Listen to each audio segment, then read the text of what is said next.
ਨੌਜਵਾਨਾਂ ਨੂੰ ਨਜ਼ਰਅੰਦਾਜ਼ ਜੇ ਦੂਸਰੀਆਂ ਪਾਰਟੀਆਂ ਨੇ ਕੀਤਾ ਤਾਂ ਆਪਣੀ ਸੱਤਾ ਧਿਰ, ਆਪਣੀ ਸੱਤਾ 'ਚ ਬੈਠੀ ਪਾਰਟੀ ਦਾ ਵੀ ਝਗੜਾ ਆਪਸ ਵਿੱਚ ਇਹੀ ਹੈ। 60 ਤੋਂ 70% ਯੂਥ ਹੈ, ਉਹਦੀਆਂ ਸਮੱਸਿਆ ਵੀ ਉਹਨਾਂ ਦੀ ਭਾਗੀਦਾਰੀ ਵੀ ਹੋਣੀ ਚਾਹੀਦੀ ਹੈ। ਪਰ ਤੁਸੀਂ ਮੰਨਦੇ ਨਹੀਂ ਕਿ ਪੰਜਾਬ ਦੀ ਗੱਲ ਕਰੀਏ, ਹੁਣ ਜਿਹੜੇ ਮਸਲੇ ਤੁਸੀਂ ਉਠਾਏ ਨੇ, ਚਾਹੇ ਨਸ਼ੇ ਦਾ ਉਠਾਇਆ, ਚਾਹੇ ਅਨਪਲਾਈਮੈਂਟ ਦਾ ਉਠਾਇਆ, ਚਾਹੇ ਆਪਣਾ ਯੂਥ ਜਾਣੀ ਦੇਸ਼ ਛੱਡ ਕੇ ਜਾ ਰਿਹਾ, ਟੈਲੈਂਟ ਬਾਹਰ ਜਾ ਰਿਹਾ ਦੇਸ਼, ਤੇ ਸਰਕਾਰ ਤਾਂ ਆਪਣੀ ਸੀ 4.5 ਜਿਹੜੀ ਗੱਲ ਸਹੀ ਹੈ, ਮੈਂ ਉਹਨੂੰ ਨਾ ਉਹ ਤੋਂ ਮੁਨਕਰ ਹੋਵਾਂ, ਨਾ ਕੋਈ ਹੋਰ ਕਾਂਗਰਸ ਦਾ ਲੀਡਰ ਮੁਨਕਰ ਹੁੰਦਾ। ਅੱਜ ਕਲੈਸ਼ ਹੈ ਕਾਂਗਰਸ ਦੇ ਵਿੱਚ, ਉਹ ਹੈ ਹੀ ਇਹਨਾਂ ਮੁੱਦਿਆਂ ਦਾ ਅਸਲ ਵਿੱਚ। ਤੇ ਫਿਰ ਇਹਦਾ ਮਤਲਬ ਮੈਂ ਥੋੜਾ ਐਡ ਕਰਦਾ, ਫਿਰ ਤੁਸੀਂ ਮੁੱਖ ਮੰਤਰੀ ਗੱਠ ਚੁਣਦੇ। ਐਸੇ ਹੱਥ ਵੜਾ ਗਿਆ ਅਕਾਲੀ ਦਲ ਪੰਜਾਬ ਦੇ, ਤੇ ਪੰਜਾਬ ਸਰਕਾਰ ਦੇ, ਜਿਹੜੀ ਵੀ ਸਰਕਾਰ ਆਊਗੀ ਉਹਨੂੰ ਇਹ ਭਰਨਾ ਪਊ। ਆਉਣ ਵਾਲੀਆਂ ਚੋਣਾਂ ਦੇ ਵਿੱਚ ਯੂਥ ਕਿਹਦੀ ਅਗਵਾਈ ਮੰਗਦਾ ਹੈ, ਕੈਪਟਨ ਦੀ ਜਾਂ ਸਿੱਧੂ ਦੀ? ਜੇ ਸਿੱਧੂ ਨੂੰ ਅਗਵਾਈ ਮਿਲ ਜਾਂਦੀ ਹੈ ਤਾਂ ਕੀ ਤੁਸੀਂ ਸਮਝਦੇ ਹੋ ਜਿਹੜੇ ਮੁੱਦੇ ਹੁਣ ਰਹਿ ਗਏ ਉਹ ਰਫ਼ਤਾਰ ਫੜਨਗੇ ਹੱਲ ਹੋਣ ਵਾਸਤੇ? 4 ਸਾਲ ਪਹਿਲਾਂ ਦੀ ਅਸੀਂ ਗੱਲ ਕਰ ਲਈ, ਸਰਕਾਰ ਬਣੀ ਸੀ, ਉਦੋਂ ਇੱਕ ਆਸ ਬੱਝੀ ਹੋਈ ਸੀ ਵੀ ਹਜੇ ਸਾਡੇ ਕੋਲ ਟਾਈਮ ਹੈ, ਪ੍ਰੋਸੈਸ ਚੱਲ ਰਿਹਾ ਤੇ ਮਤਲਬ ਇਹ ਮਸਲਿਆਂ ਦਾ ਹੱਲ ਹੋ ਜਾਊਗਾ। ਪਰ ਜਦੋਂ ਹੁਣ ਟਾਈਮ ਥੋੜਾ ਰਹਿ ਗਿਆ ਤਾਂ ਉਹ ਮਤਲਬ ਸਾਰੇ MLAs ਦੀ ਜਾਂ ਕੈਬਨਿਟ ਮਿਨਿਸਟਰਸ ਦੀ ਉਹ ਮਤਲਬ ਇੱਕ ਟਾਈਮ ਤੇ ਆ ਕੇ ਡਿਸਹਰਟਨ ਹੋ ਗਏ, ਡਿਸਅਪੁਆਇੰਟ ਹੋ ਗਏ, ਜਦੋਂ ਲੋਕਾਂ ਦਾ ਵਿਰੋਧ ਉਹਦਾ ਉਹਨੂੰ ਸਾਹਮਣਾ ਕਰਨਾ ਪਿਆ। ਕਾਹਲੀ ਜਾਂ ਇਹ ਨਿਰਾਸ਼ਾ ਜਾਂ ਇਹ ਸਵਾਲ, ਇਹ ਸੱਤਾ ਖੁੱਸਣ ਦਾ ਡਰ ਹੈ ਕਿ ਲੋਕਾਂ ਦੀ ਸੇਵਾ ਕਰਨ ਦਾ, ਵੀ ਸੇਵਾ ਨਹੀਂ ਹੋਈ, ਇਹ ਸਵੀਕਾਰਨ ਦਾ ਡਰ ਹੈ? ਗੁਟਕਾ ਸਾਹਿਬ ਵਾਲੀ ਗੱਲ ਕੀਤੀ ਤੁਸੀਂ, ਉਹਨਾਂ ਨੇ ਨਸ਼ਿਆਂ ਦਾ ਲੱਕ ਤੋੜਨ ਦੀ ਗੱਲ ਕੀਤੀ ਸੀ 7 ਦਿਨਾਂ ਵਿੱਚ ਕਿਹਾ ਸੀ। ਲਿਬਰੇਟ ਸਾਹਿਬ ਕਿਹਾ ਸੀ ਨਾ 7 ਦਿਨਾਂ 4 ਹਫ਼ਤਿਆਂ 'ਚ ਨਸ਼ਾ ਤੋਂ ਲੱਕ। ਹੁਣ ਤਾਂ 4 ਸਾਲ ਹੋ ਗਏ। ਅਸੀਂ ਕੋਈ ਨਹੀਂ ਗੁਰੂ ਨੂੰ ਇਨਸਾਫ ਦਿਵਾਉਣ ਵਾਲੇ। ਨਹੀਂ ਉਹ ਤਾਂ ਠੀਕ ਹੈ, ਪਰ ਉਹ ਗੱਲ ਤਾਂ ਅਧੂਰੀ ਹੈ ਸਰ। ਉਹੀ ਕਹਿਣਾ, ਉਹੀ ਪੂਰੀ ਕਰਕੇ ਅੱਜ ਸਭ ਤੋਂ ਵੱਡਾ ਰੋਸ, ਜੇ ਉਹ ਚੀਜ਼ ਨਾ ਪੂਰੀ ਹੋਈ ਤਾਂ ਸਭ ਤੋਂ ਵੱਡਾ ਰੋਸ ਉਹਦਾ ਸਰਕਾਰ ਨੂੰ, ਉਹਦਾ ਖਮਿਆਜ਼ਾ ਭੁਗਤਣਾ। ਉਹਦਾ ਖਮਿਆਜ਼ਾ ਅਕਾਲੀ ਦਲ ਨੇ ਵੀ ਭੁਗਤੇ। ਪਤਾ ਕਾਂਗਰਸ ਦੀ ਗੱਲ ਕਰੀਏ, ਬਿਲਕੁਲ ਉਹਨਾਂ ਦੇ ਰਾਜ 'ਚ ਹੋਇਆ। ਜੇ ਇਹ ਸਰਕਾਰ ਨੇ ਹੱਲ ਨਾ ਕੀਤਾ ਤਾਂ ਡੈਫੀਨੇਟਲੀ ਭੁਗਤਣਾ। ਰਾਵਲ ਸਾਹਿਬ ਪਿਛਲੇ ਮੇਰੇ ਹਿਸਾਬ ਨਾਲ ਕਈ ਮਹੀਨਿਆਂ ਤੋਂ ਲੱਗੇ ਹੋਏ ਨੇ ਕਿ ਪੰਜਾਬ ਸਰਕਾਰ ਦੇ ਤੇ ਜਿਹੜਾ ਪੂਰੇ ਸੰਗਠਨ ਨੂੰ ਚਲਾਉਣ ਲੈਣ ਦੇ ਵਿੱਚ ਇੱਕ ਤਾਲਮੇਲ ਬਣ ਗਿਆ, ਪਰ ਉਹ ਨਹੀਂ ਬਣਿਆ। ਮੁੱਲਾ ਦਾ ਤੀਸਰੀ ਜਾਂ ਚੌਥੀ ਗੇੜਾ ਸੀ ਕਿ ਤੇ 3 ਦਿਨ ਲਗਾ ਕੇ ਕਿਤੇ ਉਹ ਕਹਿ ਕੇ ਗਏ ਨੇ ਕਾਂਗਰਸ ਦੇ ਅੰਦਰ note well. Sky news Punjab ਦੇਖ ਰਹੇ ਦਰਸ਼ਕਾਂ ਨੂੰ ਸਤਿ ਸ੍ਰੀ ਅਕਾਲ। ਮੈਂ ਹਾਂ ਤੁਹਾਡੇ ਨਾਲ RS ਲਿਬਰੇਟ। ਪੰਜਾਬ ਦੀ ਸਿਆਸਤ ਹਰ ਦਿਨ ਨਵਾਂ ਮੋੜ ਲੈ ਰਹੀ ਹੈ।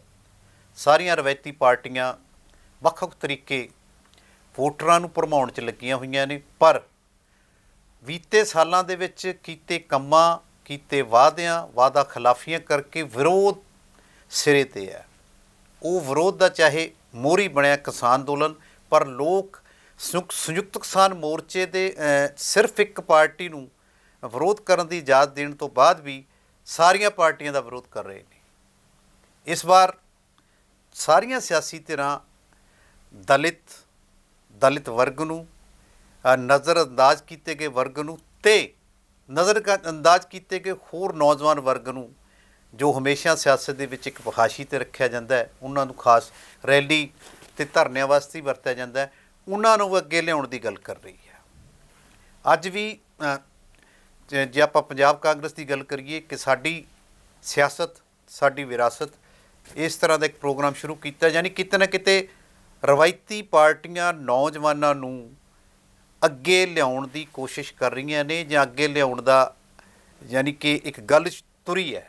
ਇਸ ਵਿਸ਼ੇ 'ਤੇ ਆਪਾਂ ਗੱਲ ਕਰਾਂਗੇ ਸਰਦਾਰ ਰੋਬਨਦੀਪ ਸਿੰਘ ਭੁੱਲਰ ਨਾਲ, ਜੋ ਯੂਥ ਪੰਜਾਬ ਕਾਂਗਰਸ ਦੇ ਸਪੋਕਸਪਰਸਨ ਨੇ। ਦਰਸ਼ਕਾਂ ਵਿੱਚ ਵੱਖ-ਵੱਖ ਨਾ ਬਣਦੇ ਹੋਏ ਮੈਂ ਸਿੱਧਾ ਭੁੱਲਰ ਸਾਹਿਬ ਕੋਲ ਜਾਵਾਂਗਾ। ਭੁੱਲਰ ਸਾਹਿਬ, ਸਕਾਈ ਨਿਊਜ਼ ਪੰਜਾਬ 'ਤੇ ਤੁਹਾਡਾ ਸਵਾਗਤ ਹੈ। ਲਿਬਰੇਟ ਸਾਹਿਬ, ਬਹੁਤ-ਬਹੁਤ ਮਿਹਰਬਾਨੀ ਤੁਹਾਡੀ ਸਕਾਈ ਨਿਊਜ਼ ਪੰਜਾਬ ਦੀ, ਜਿਨ੍ਹਾਂ ਨੇ ਤੁਹਾਡੇ ਸਾਰੇ ਦਰਸ਼ਕਾਂ ਦੇ ਰੂਬਰੂ ਹੋਣ ਦਾ ਮੌਕਾ ਮਿਲਿਆ, ਤੇ ਤੁਹਾਡੇ ਸਾਰੇ ਨਾਜ਼ਰੀਨਾਂ ਨੂੰ ਤੇ ਸੁਣਨ ਵਾਲਿਆਂ ਨੂੰ ਮੇਰੀ ਪਿਆਰ ਭਰੀ ਸਤਿ ਸ਼੍ਰੀ ਅਕਾਲ। ਭੁੱਲਰ ਸਾਹਿਬ, ਜੇ ਆਪਾਂ ਯੂਥ ਕਾਂਗਰਸ ਦੀ ਗੱਲ ਕਰੀਏ ਪੰਜਾਬ ਦੀ, ਤਾਂ ਬੀਤੇ ਦਿਨ ਇੱਕ ਬੜੀ ਜਿਹੜੀ ਚੋਣ ਉੱਤੋਂ ਚਿੱਠੀ ਆ ਗਈ ਸੀਗੀ, ਉਹਦੀ ਬੜੀ ਚਰਚਾ ਰਹੀ। ਉਹ ਕੀ ਰੌਲਾ ਸੀ? ਐਕਚੁਅਲੀ ਗੱਲ ਇੱਦਾਂ ਹੋਈ ਜੀ, ਕੁਛ ਜਿਹੜੇ ਸਾਡੇ ਆਲਰੇਡੀ ਸਾਡੇ ਸੈਕਟਰੀਜ਼, ਜਨਰਲ ਸੈਕਟਰੀਜ਼, ਸਾਡੇ ਵਾਈਸ ਪ੍ਰੈਜ਼ੀਡੈਂਟਸ ਤੇ ਹੋਰ ਜਿਹੜੇ ਨਵੇਂ ਦਰਜਾ ਬਦਰਜਾ ਜਿਹੜੇ ਅਹੁਦੇਦਾਰ ਸੀ, ਕਈਆਂ ਨੂੰ ਪ੍ਰਮੋਟ ਕੀਤਾ ਗਿਆ, ਕਈਆਂ ਨੂੰ ਨਵੇਂ ਅਹੁਦੇਦਾਰੀਆਂ ਨਿਯੁਕਤੀਆਂ ਦਿੱਤੀਆਂ ਗਈਆਂ ਜੀ। ਜਿਹੜਾ ਦਿੱਲੀ ਵੱਲੋਂ ਇੰਡੀਅਨ ਯੂਥ ਕਾਂਗਰਸ ਵੱਲੋਂ ਜਿਹੜੇ ਸਾਡੇ ਇੰਚਾਰਜਿਸ ਲਾਏ ਗਏ ਆ ਪੰਜਾਬ ਦੇ ਵਿੱਚ, ਉਹਨਾਂ ਵੱਲੋਂ ਉਹਨਾਂ ਦੀ ਸਹਿਮਤੀ ਨਾਲ ਤੇ ਪੰਜਾਬ ਦੇ ਵਿੱਚ ਜਿਹੜੇ ਸਾਡੇ ਪੰਜਾਬ ਯੂਥ ਕਾਂਗਰਸ ਦੇ ਪ੍ਰਧਾਨ ਹੈ ਉਹਨਾਂ ਨਾਲ ਗੱਲਬਾਤ ਕਰਕੇ ਜਿਹੜੇ ਉਹਨਾਂ ਦੀ ਕੋਆਰਡੀਨੇਸ਼ਨ ਨਾਲ ਉਦੋਂ ਬਾਅਦ ਉੱਥੇ ਜਿਹੜੀ ਲਿਸਟ ਜਾਰੀ ਕੀਤੀ ਗਈ। ਪਰ ਕੁਝ ਸਮਾਂ ਕਈਆਂ ਮਤਲਬ ਜਿਹੜੇ ਕਈ ਮਿਹਨਤ ਕਰਨ ਵਾਲੇ ਲਿਬਰੇਟ ਸਾਹਿਬ, ਇੱਕ ਗੱਲ ਹੈ ਕਈ ਬੰਦੇ ਰਹਿ ਵੀ ਜਾਂਦੇ ਆ, ਕਈ ਤੁਸੀਂ ਲਾ ਲਓ ਨਜ਼ਰਅੰਦਾਜ਼ ਹੋ ਜਾਂਦੇ ਆ, ਜਾਂ ਗਲਤੀ ਨਾਲ ਵੀ ਕਈ ਬੰਦੇ ਮਤਲਬ ਸਾਈਡ ਲਾਈਨ ਹੋ ਜਾਂਦੇ ਆ। ਤਾਂ ਹੋ ਸਕਦਾ ਪੰਜਾਬ ਯੂਥ ਕਾਂਗਰਸ ਸਾਡੇ ਪ੍ਰਧਾਨ ਨੂੰ ਜਾਂ ਕਿਸੇ ਵੀ ਸਾਡੇ ਅਹੁਦੇਦਾਰ ਨੂੰ ਕੋਈ ਇਸ ਗੱਲ ਦਾ ਮਤਲਬ ਫੀਲ ਹੋਇਆ ਹੋਵੇ, ਉਹਨਾਂ ਨੂੰ ਇਹ ਗੱਲ ਚੰਗੀ ਨਾ ਲੱਗੀ ਹੋਵੇ, ਤਾਂ ਉਹਨਾਂ ਨੇ ਇਹ ਗੱਲ ਕੀਤੀ ਸੀ। ਮਤਲਬ ਕੋਈ ਇਹਦੇ 'ਚ ਉਹ ਨਹੀਂ ਫੁੱਟ ਵਾਲੀ ਗੱਲ ਨਹੀਂ, ਸਿਰਫ ਉਹਨਾਂ ਨੇ ਇਹ ਕਿਹਾ ਕਿ ਕੁਛ ਟਾਈਮ ਤੱਕ ਇਹ ਜਿਹੜੀ ਲਿਸਟ ਹੈ ਇਹ ਹੋਲਡ ਕਰਤੀ ਜਾਂਦੀ ਹੈ, ਤੇ ਜਿਹੜੇ ਵੀ ਨਵੇਂ ਜਿਹੜੇ ਰਹਿ ਗਏ ਹੈ ਜਿਨ੍ਹਾਂ ਦਾ ਹੱਕ ਬਣਦਾ ਹੈ, ਅਸਲ ਫਰਜ਼ ਬਣਦਾ, ਉਹ ਇਹਦੇ 'ਚ ਪਾਤੇ ਜਾਣਗੇ। ਤੇ ਜਿਹੜੇ ਕੁਛ ਮਤਲਬ ਉਹਨਾਂ ਨੇ ਇਹ ਕਿਹਾ ਵੀ ਮਾਈਟ ਬੀ ਡਿਲੀਟਡ ਤੇ might be added to this list. ਮਤਲਬ ਮੈਂ ਇਹ ਇੱਕ ਬੇਨਤੀ ਕਰਦਾ ਤੁਹਾਨੂੰ ਕਿ ਇਹਨੂੰ ਐਸੀ ਨਿਗਾਹ ਨਾਲ ਨਾ ਦੇਖਿਆ ਜਾਵੇ। ਪੰਜਾਬ ਯੂਥ ਕਾਂਗਰਸ ਦੀ, ਇੰਡੀਅਨ ਯੂਥ ਕਾਂਗਰਸ ਦੀ ਕੋਈ ਇਹਦੇ 'ਚ ਉਹ ਨਹੀਂ। ਇਹ ਮਤਲਬ ਕੁਛ ਬੰਦੇ ਜੇ ਪੰਜਾਬ ਦੇ ਵਿੱਚ ਮਤਲਬ ਜਿਹੜੇ ਰਹਿ ਗਏ ਆ, ਉਹਨਾਂ ਨੂੰ ਜਿਹੜੇ ਮਿਹਨਤ ਕਰਦੇ ਆ, ਉਹਨਾਂ ਨੂੰ ਮੈਂ ਯਕੀਨ ਦਿਵਾਉਣਾ ਕਿ ਉਹ ਮਤਲਬ ਇੰਡੀਅਨ ਯੂਥ ਕਾਂਗਰਸ, ਸਾਡੇ ਅਧਿਅਕਸ਼, ਰਾਸ਼ਟਰੀ ਅਧਿਅਕਸ਼ ਵੀ ਸ੍ਰੀਨਿਵਾਸ ਬੀਵੀ ਜੀ ਵੀ, ਤੇ ਰਾਹੁਲ ਗਾਂਧੀ ਜੀ ਦਾ ਇੱਕ ਸੁਪਨਾ ਹੈ ਯੂਥ ਨੂੰ, ਯੂਥ ਕਾਂਗਰਸ ਦੇ ਮਾਧਿਅਮ ਰਾਹੀਂ। ਯੂਥ ਕਾਂਗਰਸ ਇੱਕ ਕੱਲੀ ਆਰਗੇਨਾਈਜੇਸ਼ਨ ਹੈ ਪੂਰੀ ਦੁਨੀਆ ਦੀ ਜਿਹੜੀ ਡੈਮੋਕ੍ਰੈਟਿਕ ਹੈ, ਜਿਹਦੇ ਇਲੈਕਟੋਰਲ ਪ੍ਰੋਸੈਸ ਦੇ ਨਾਲ ਪ੍ਰਧਾਨ, ਜਨਰਲ ਸੈਕਟਰੀ। ਚਲੋ ਕਹਿਣ ਦਾ ਤੁਹਾਡਾ ਮਤਲਬ ਇਹ ਹੈ ਕਿ ਉਹਦੇ ਵਿੱਚ ਕੋਈ ਐਸੀ ਅੰਦਰਲੀ ਕੋਈ ਧੜੇਬੰਦੀ ਦੀ ਜਾਂ ਨਜ਼ਰਅੰਦਾਜ਼ੀ ਦੀ ਕੋਈ ਗੱਲ ਨਹੀਂ ਸੀ, ਪਰ ਉਹ ਚਰਚਾ ਤੇ ਵੀ ਸੀ ਕਿ ਢਿੱਲੋਂ ਸਾਹਿਬ ਨੂੰ ਦਿੱਲੀ ਤੱਕ ਜਾਣਾ ਪਿਆ। ਬਿਲਕੁਲ ਜਾਣਾ ਪਿਆ। ਜੇ ਉਹਨਾਂ ਨੂੰ ਲੱਗਿਆ, ਲਿਬਰੇਟ ਸਾਹਿਬ, ਜੇ ਉਹਨਾਂ ਨੂੰ ਲੱਗਿਆ ਕਿ ਮੇਰੇ ਕੁਝ ਨੇੜਲੇ ਸਾਥੀ ਰਹਿ ਗਏ ਨੇ ਜਾਂ ਜਿਹੜੇ ਕੰਮ ਕਰਨ ਵਾਲੇ ਰਹਿ ਗਏ ਨੇ, ਹੋ ਸਕਦਾ ਕੁਝ। ਦੇਖੋ ਜਿਹੜੇ ਇੰਚਾਰਜਿਸ ਸਾਡੇ ਦਿੱਲੀ ਤੋਂ ਲਾਏ ਗਏ ਆ ਇੰਡੀਅਨ ਯੂਥ, ਇੱਕ ਜਿਹੜੇ ਪੰਜਾਬ ਦੀ ਜਿਹੜੀ ਬਾਡੀ ਹੈ, ਪੰਜਾਬ ਦੀ ਟੀਮ ਹੈ, ਉਹਦੇ ਵਿੱਚੋਂ ਹੋ ਸਕਦਾ ਉਹਨਾਂ ਨੂੰ ਲੱਗਿਆ ਹੋਵੇ ਕਿ ਮਿਹਨਤ ਕਰਨ ਵਾਲੇ ਸਾਥੀ ਕੋਈ 2, 4, 5 ਜਾਂ ਇੱਕ ਕੋਈ ਵੀ ਹੋ ਸਕਦਾ ਰਹਿ ਗਿਆ ਹੋਵੇ, ਜਾਂ ਕੋਈ ਨੇੜਲਾ ਸਾਥੀ ਰਹਿ ਗਿਆ ਹੋਵੇ। ਤੇ ਇਹਦੇ 'ਚ ਕੋਈ ਮਤਲਬ ਵੱਡੀ ਗੱਲ ਨਹੀਂ ਜੇ ਉਹਨਾਂ ਨੇ ਉੱਥੇ ਜਾ ਕੇ ਆਪਦੀ ਗੱਲ ਰੱਖੀ, ਆਪਦਾ ਪੱਖ ਰੱਖਿਆ, ਉਹਨਾਂ ਨੂੰ ਮਿਲੇ। ਫਿਲਹਾਲ ਉਹ ਜਿਹੜੇ ਨਾਮ ਆਏ ਸੀ ਉਹ ਹੋਲਡ ਕਰ ਦਿੱਤੇ ਗਏ ਇੱਕ ਵਾਰ।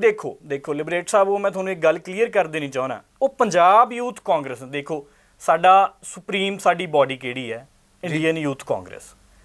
ਦਿੱਲੀ ਤੋਂ ਜਿਹੜੀ ਲਿਸਟ ਆਉਂਦੀ ਹੈ ਜੀ, ਉਹਨਾਂ ਨੇ ਸਾਡੀ ਪੰਜਾਬ ਯੂਥ ਕਾਂਗਰਸ ਦੇ ਪ੍ਰਧਾਨ ਸਾਹਿਬ ਨੇ ਉਹਦੇ ਤੇ ਸ਼ੰਕਾ ਜ਼ਰੂਰ ਜਤਾਈ ਹੈ ਵੀ ਕੁਝ ਬੰਦੇ ਰਹਿ ਗਏ ਤੇ ਕੁਝ ਉਹਦੇ 'ਚ ਐਡ ਕੀਤੇ ਗਏ ਜਿਹੜੇ ਡਿਲੀਟ ਕਰਨ ਵਾਲੇ, ਤੇ ਕੁਝ ਨਵੇਂ ਐਡ ਕਰਨ ਵਾਲੇ ਜਿਹੜੇ ਬੰਦੇ ਮਿਹਨਤੀ ਕੁਝ ਰਹਿ ਗਏ ਹੋਣਗੇ। ਹੋ ਸਕਦਾ, ਮੈਂ ਮਤਲਬ ਕਿਸੇ ਬਾਰੇ ਨਹੀਂ ਕਹਿੰਦਾ। ਚਲੋ ਯਾਨੀ ਕਿ ਉਹਦੇ 'ਚ ਐਡ ਹੋ ਕੇ ਆ ਜਾਊਗਾ, ਐਡ ਹੋ ਕੇ ਆ ਜਾਣਗੇ। ਪਰ ਇੱਕ ਗੱਲ ਹੈ, ਜੇ ਆਪਾਂ ਹੋਲਡ ਕਰਨ ਦੀ, ਇੰਡੀਅਨ ਯੂਥ ਕਾਂਗਰਸ ਵੱਲੋਂ, IYC ਵੱਲੋਂ ਇਹਦੇ 'ਚ ਕੋਈ ਮਤਲਬ ਲੈਟਰ ਨਹੀਂ ਆਈ ਵੀ ਇਹ ਹੋਲਡ ਕੀਤੀ ਜਾਂਦੀ ਹੈ। ਹਾਂ, ਸਾਡੇ ਪੰਜਾਬ ਯੂਥ ਕਾਂਗਰਸ ਦੇ ਪ੍ਰਧਾਨ ਬਰਿੰਦਰ ਸਿੰਘ ਢਿੱਲੋਂ ਜੀ ਨੇ, ਉਹਨਾਂ ਨੇ ਜ਼ਰੂਰ ਇਹ ਗੱਲ ਕਹੀ ਹੈ ਜੀ।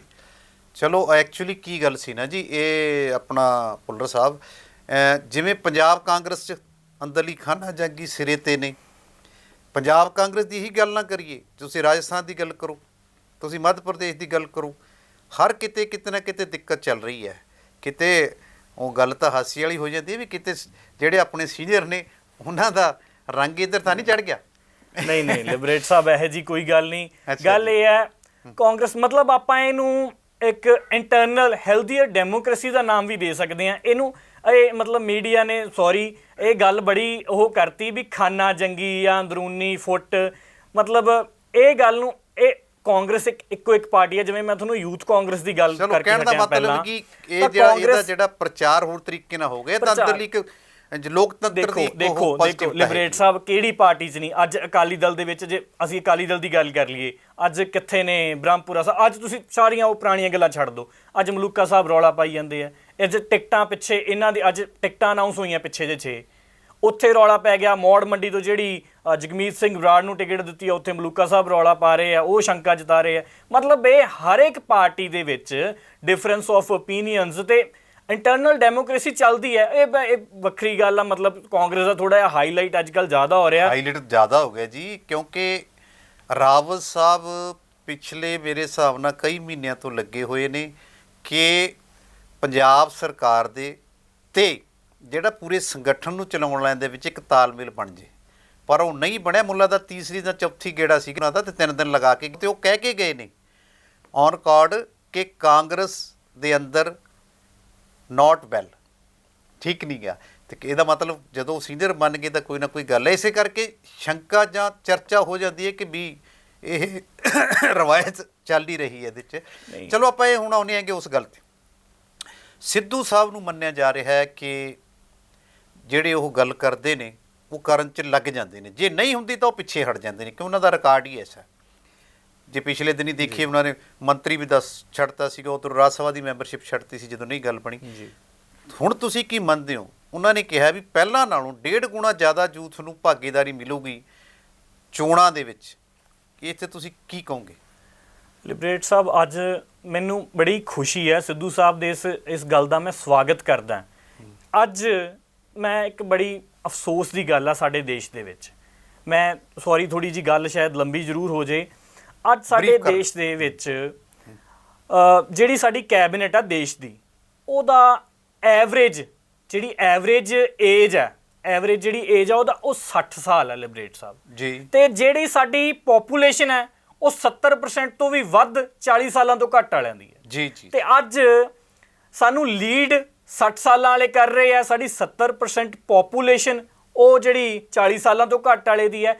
ਜਿਹੜੀਆਂ ਯੂਥ ਦੀਆਂ ਮੇਜਰ ਸਮੱਸਿਆਵਾਂ, ਅੱਜ ਪੰਜਾਬ ਦੀ ਗੱਲ ਲੈ ਲਓ ਲਿਬਰੇਟ ਸਾਹਿਬ, ਪੰਜਾਬ ਦੇ ਵਿੱਚ ਸਭ ਤੋਂ ਵੱਡੀ ਪ੍ਰੋਬਲਮ ਅੱਜ ਯੂਥ ਦੀ, ਜਿਹੜੇ ਸਾਡੇ ਪੜ੍ਹ ਲਿਖ ਕੇ +2 ਕਰਕੇ ਹੁਣ ਤਾਂ ਮੈਂ ਸਮਝਦਾ ਜਿਹੜੇ ਬਾਹਰਲੇ ਮੁਲਕਾਂ ਨੂੰ ਜਿਹੜੇ ਰਵਾਨਾ ਹੋ ਗਏ, ਤੇ ਇਹਦੇ ਨਾਲ ਸਿਰਫ ਸਾਡੀ ਜਵਾਨੀ ਆ ਉਹ ਹੀ ਨਹੀਂ ਜਾ ਰਹੀ, ਮਾਪਿਆਂ ਤੋਂ ਜਿਹੜੇ ਪੁੱਤ ਦੂਰ ਜਾ ਰਹੇ ਆ। ਇਹਦੇ ਨਾਲ ਜਿਹੜੇ ਲੋਕਾਂ ਦੇ ਨਾਲ ਯੂਥ ਦੇ ਨਾਲ ਜਿਹੜਾ ਸਾਡਾ ਇਕੋਨਮੀ, ਜਿਹੜਾ ਸਾਡਾ ਪੈਸਾ ਇਰੋਡ ਹੋ ਰਿਹਾ, ਮਾਈਗ੍ਰੇਟ ਹੋ ਰਹੇ ਆ ਲੋਕ ਕੈਨੇਡਾ ਨੂੰ, ਯੂਰਪ ਨੂੰ, ਅਮਰੀਕਾ ਨੂੰ। ਇਹ ਬੜੀ ਅੱਜ ਵੱਡੀ ਜਿਹੜੀ ਫਿਕਰ ਦੀ ਗੱਲ ਹੈ। ਤੇ ਅੱਜ ਸਾਡੇ ਜਿਹੜੇ ਲੀਡਰ ਹੈ ਉਹਨਾਂ ਨੂੰ ਇਹ, ਜਿਵੇਂ ਸਿੱਧੂ ਸਾਹਿਬ ਨੇ ਗੱਲ ਕੀਤੀ 1.5 ਗੁਣਾ ਜ਼ਿਆਦਾ ਟਿਕਟਾਂ, ਮੈਂ ਕਹਣਾ 10 ਗੁਣਾ ਜਾਂ ਜਿੰਨੀਆਂ ਵੱਧ ਤੋਂ ਵੱਧ ਯੂਥ ਨੂੰ ਨੁਮਾਇੰਦਗੀ ਕਰਨ ਦਾ ਮੌਕਾ ਦਿੱਤਾ ਜਾ ਸਕਦਾ। ਕਿਉਂਕਿ ਜੇ ਅੱਜ ਆਬਾਦੀ ਯੂਥ ਦੀ ਜ਼ਿਆਦਾ ਹੈ ਤੇ ਉਹਨਾਂ ਦੀ ਜਿਹੜੀ ਭਾਵਨਾ ਹੈ, ਉਹਨਾਂ ਦੀਆਂ ਪ੍ਰੋਬਲਮਸ ਹੈ, ਜਿਵੇਂ ਮੈਂ ਅੱਜ ਹੁਣ ਬਾਹਰ ਜਿਹੜੇ ਸਾਡੇ ਸਟੂਡੈਂਟ ਜਾ ਰਹੇ ਆ, ਬੱਚੇ ਜਾ ਰਹੇ, ਉਹਨਾਂ ਦੀ ਗੱਲ ਕੀਤੀ, ਜਾਂ ਭਾਵੇਂ ਨਸ਼ਿਆਂ ਦੀ ਗੱਲ ਹੋਵੇ, ਇੰਪਲੋਇਮੈਂਟ ਦੀ ਗੱਲ ਹੋਵੇ, ਕਿਸੇ ਵੀ ਤਰੀਕੇ ਦੀ ਗੱਲ ਹੋਵੇ, ਅੱਜ 90% ਪ੍ਰੋਬਲਮਸ ਆ ਜਿਹੜੀਆਂ ਉਹ ਯੂਥ ਦੀਆਂ, ਨੌਜਵਾਨੀ ਦੀਆਂ। ਤੁਹਾਡਾ ਕਹਿਣ ਦਾ ਮਤਲਬ ਹੈ, ਮੈਂ ਥੋੜੀ ਗੱਲ ਚੈਟ ਕਰਦਾ ਕਿ ਜਿਵੇਂ ਕਿ ਪੰਜਾਬ ਕੀ ਦੇਸ਼ ਦੇ ਵਿੱਚ ਹੀ ਜਿੰਨੇ ਫੀਸਦੀ ਤੁਸੀਂ ਦੱਸਿਆ 70% ਦੀ ਜਾਂ 60 ਤੋਂ 70% ਦੀ ਯੂਥ ਹੈ, ਠੀਕ ਹੈ ਜੀ।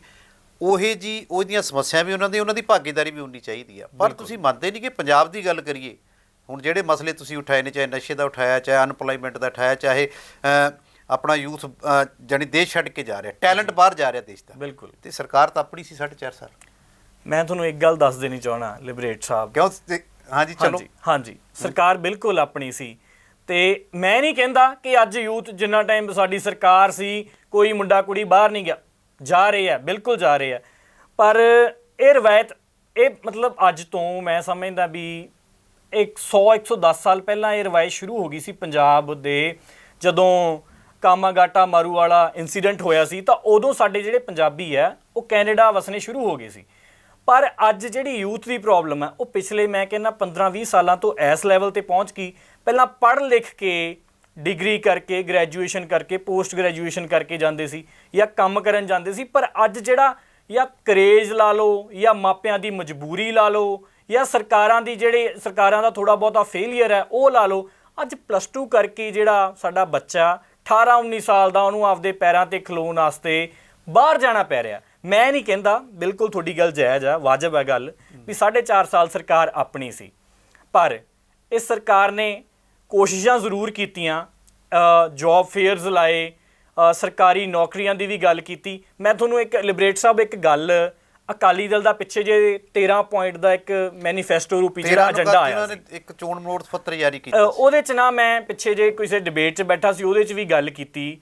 ਉਹਨਾਂ ਨੇ ਉਹਦੇ 'ਚ ਇੱਕ ਪੁਆਇੰਟ 'ਚ ਸਪੈਸ਼ਲੀ ਇਹ ਚੀਜ਼ ਲਿਖੀ ਹੈ। ਪਹਿਲੀ ਗੱਲ ਤਾਂ ਇਹ ਜਿਹੜੀ ਸਟੂਡੈਂਟ ਵਾਲੀ ਰਵਾਇਤ ਆ ਨਾ 18-19 ਸਾਲਾਂ ਦੇ ਬੱਚਿਆਂ ਵਾਲੀ, ਇਹ ਰਵਾਇਤ ਸ਼ੁਰੂ ਉਸ ਟਾਈਮ 'ਤੇ ਹੋਈ 2007-08 ਤੋਂ ਇਸ ਲੈਵਲ 'ਤੇ ਜਾ ਵੜੀ ਵੀ ਅੱਜ ਸਾਡੇ ਪੰਜਾਬ ਦੇ ਵਿੱਚ ਹੀ, ਸਿਰਫ ਪੰਜਾਬ ਦੀ ਮੈਂ ਗੱਲ ਕਰਦਾ, ਸਾਡਾ ਲੱਖ ਤੋਂ 1.25 ਲੱਖ ਬੱਚਾ ਇੱਕ ਸਾਲ ਦੇ ਵਿੱਚ ਜਾ ਰਿਹਾ ਤੇ ਸਾਡਾ 11-12 ਹਜ਼ਾਰ ਕਰੋੜ ਰੁਪਇਆ ਬਾਹਰਲੇ ਮੁਲਕਾਂ 'ਚ ਜਾ ਰਿਹਾ।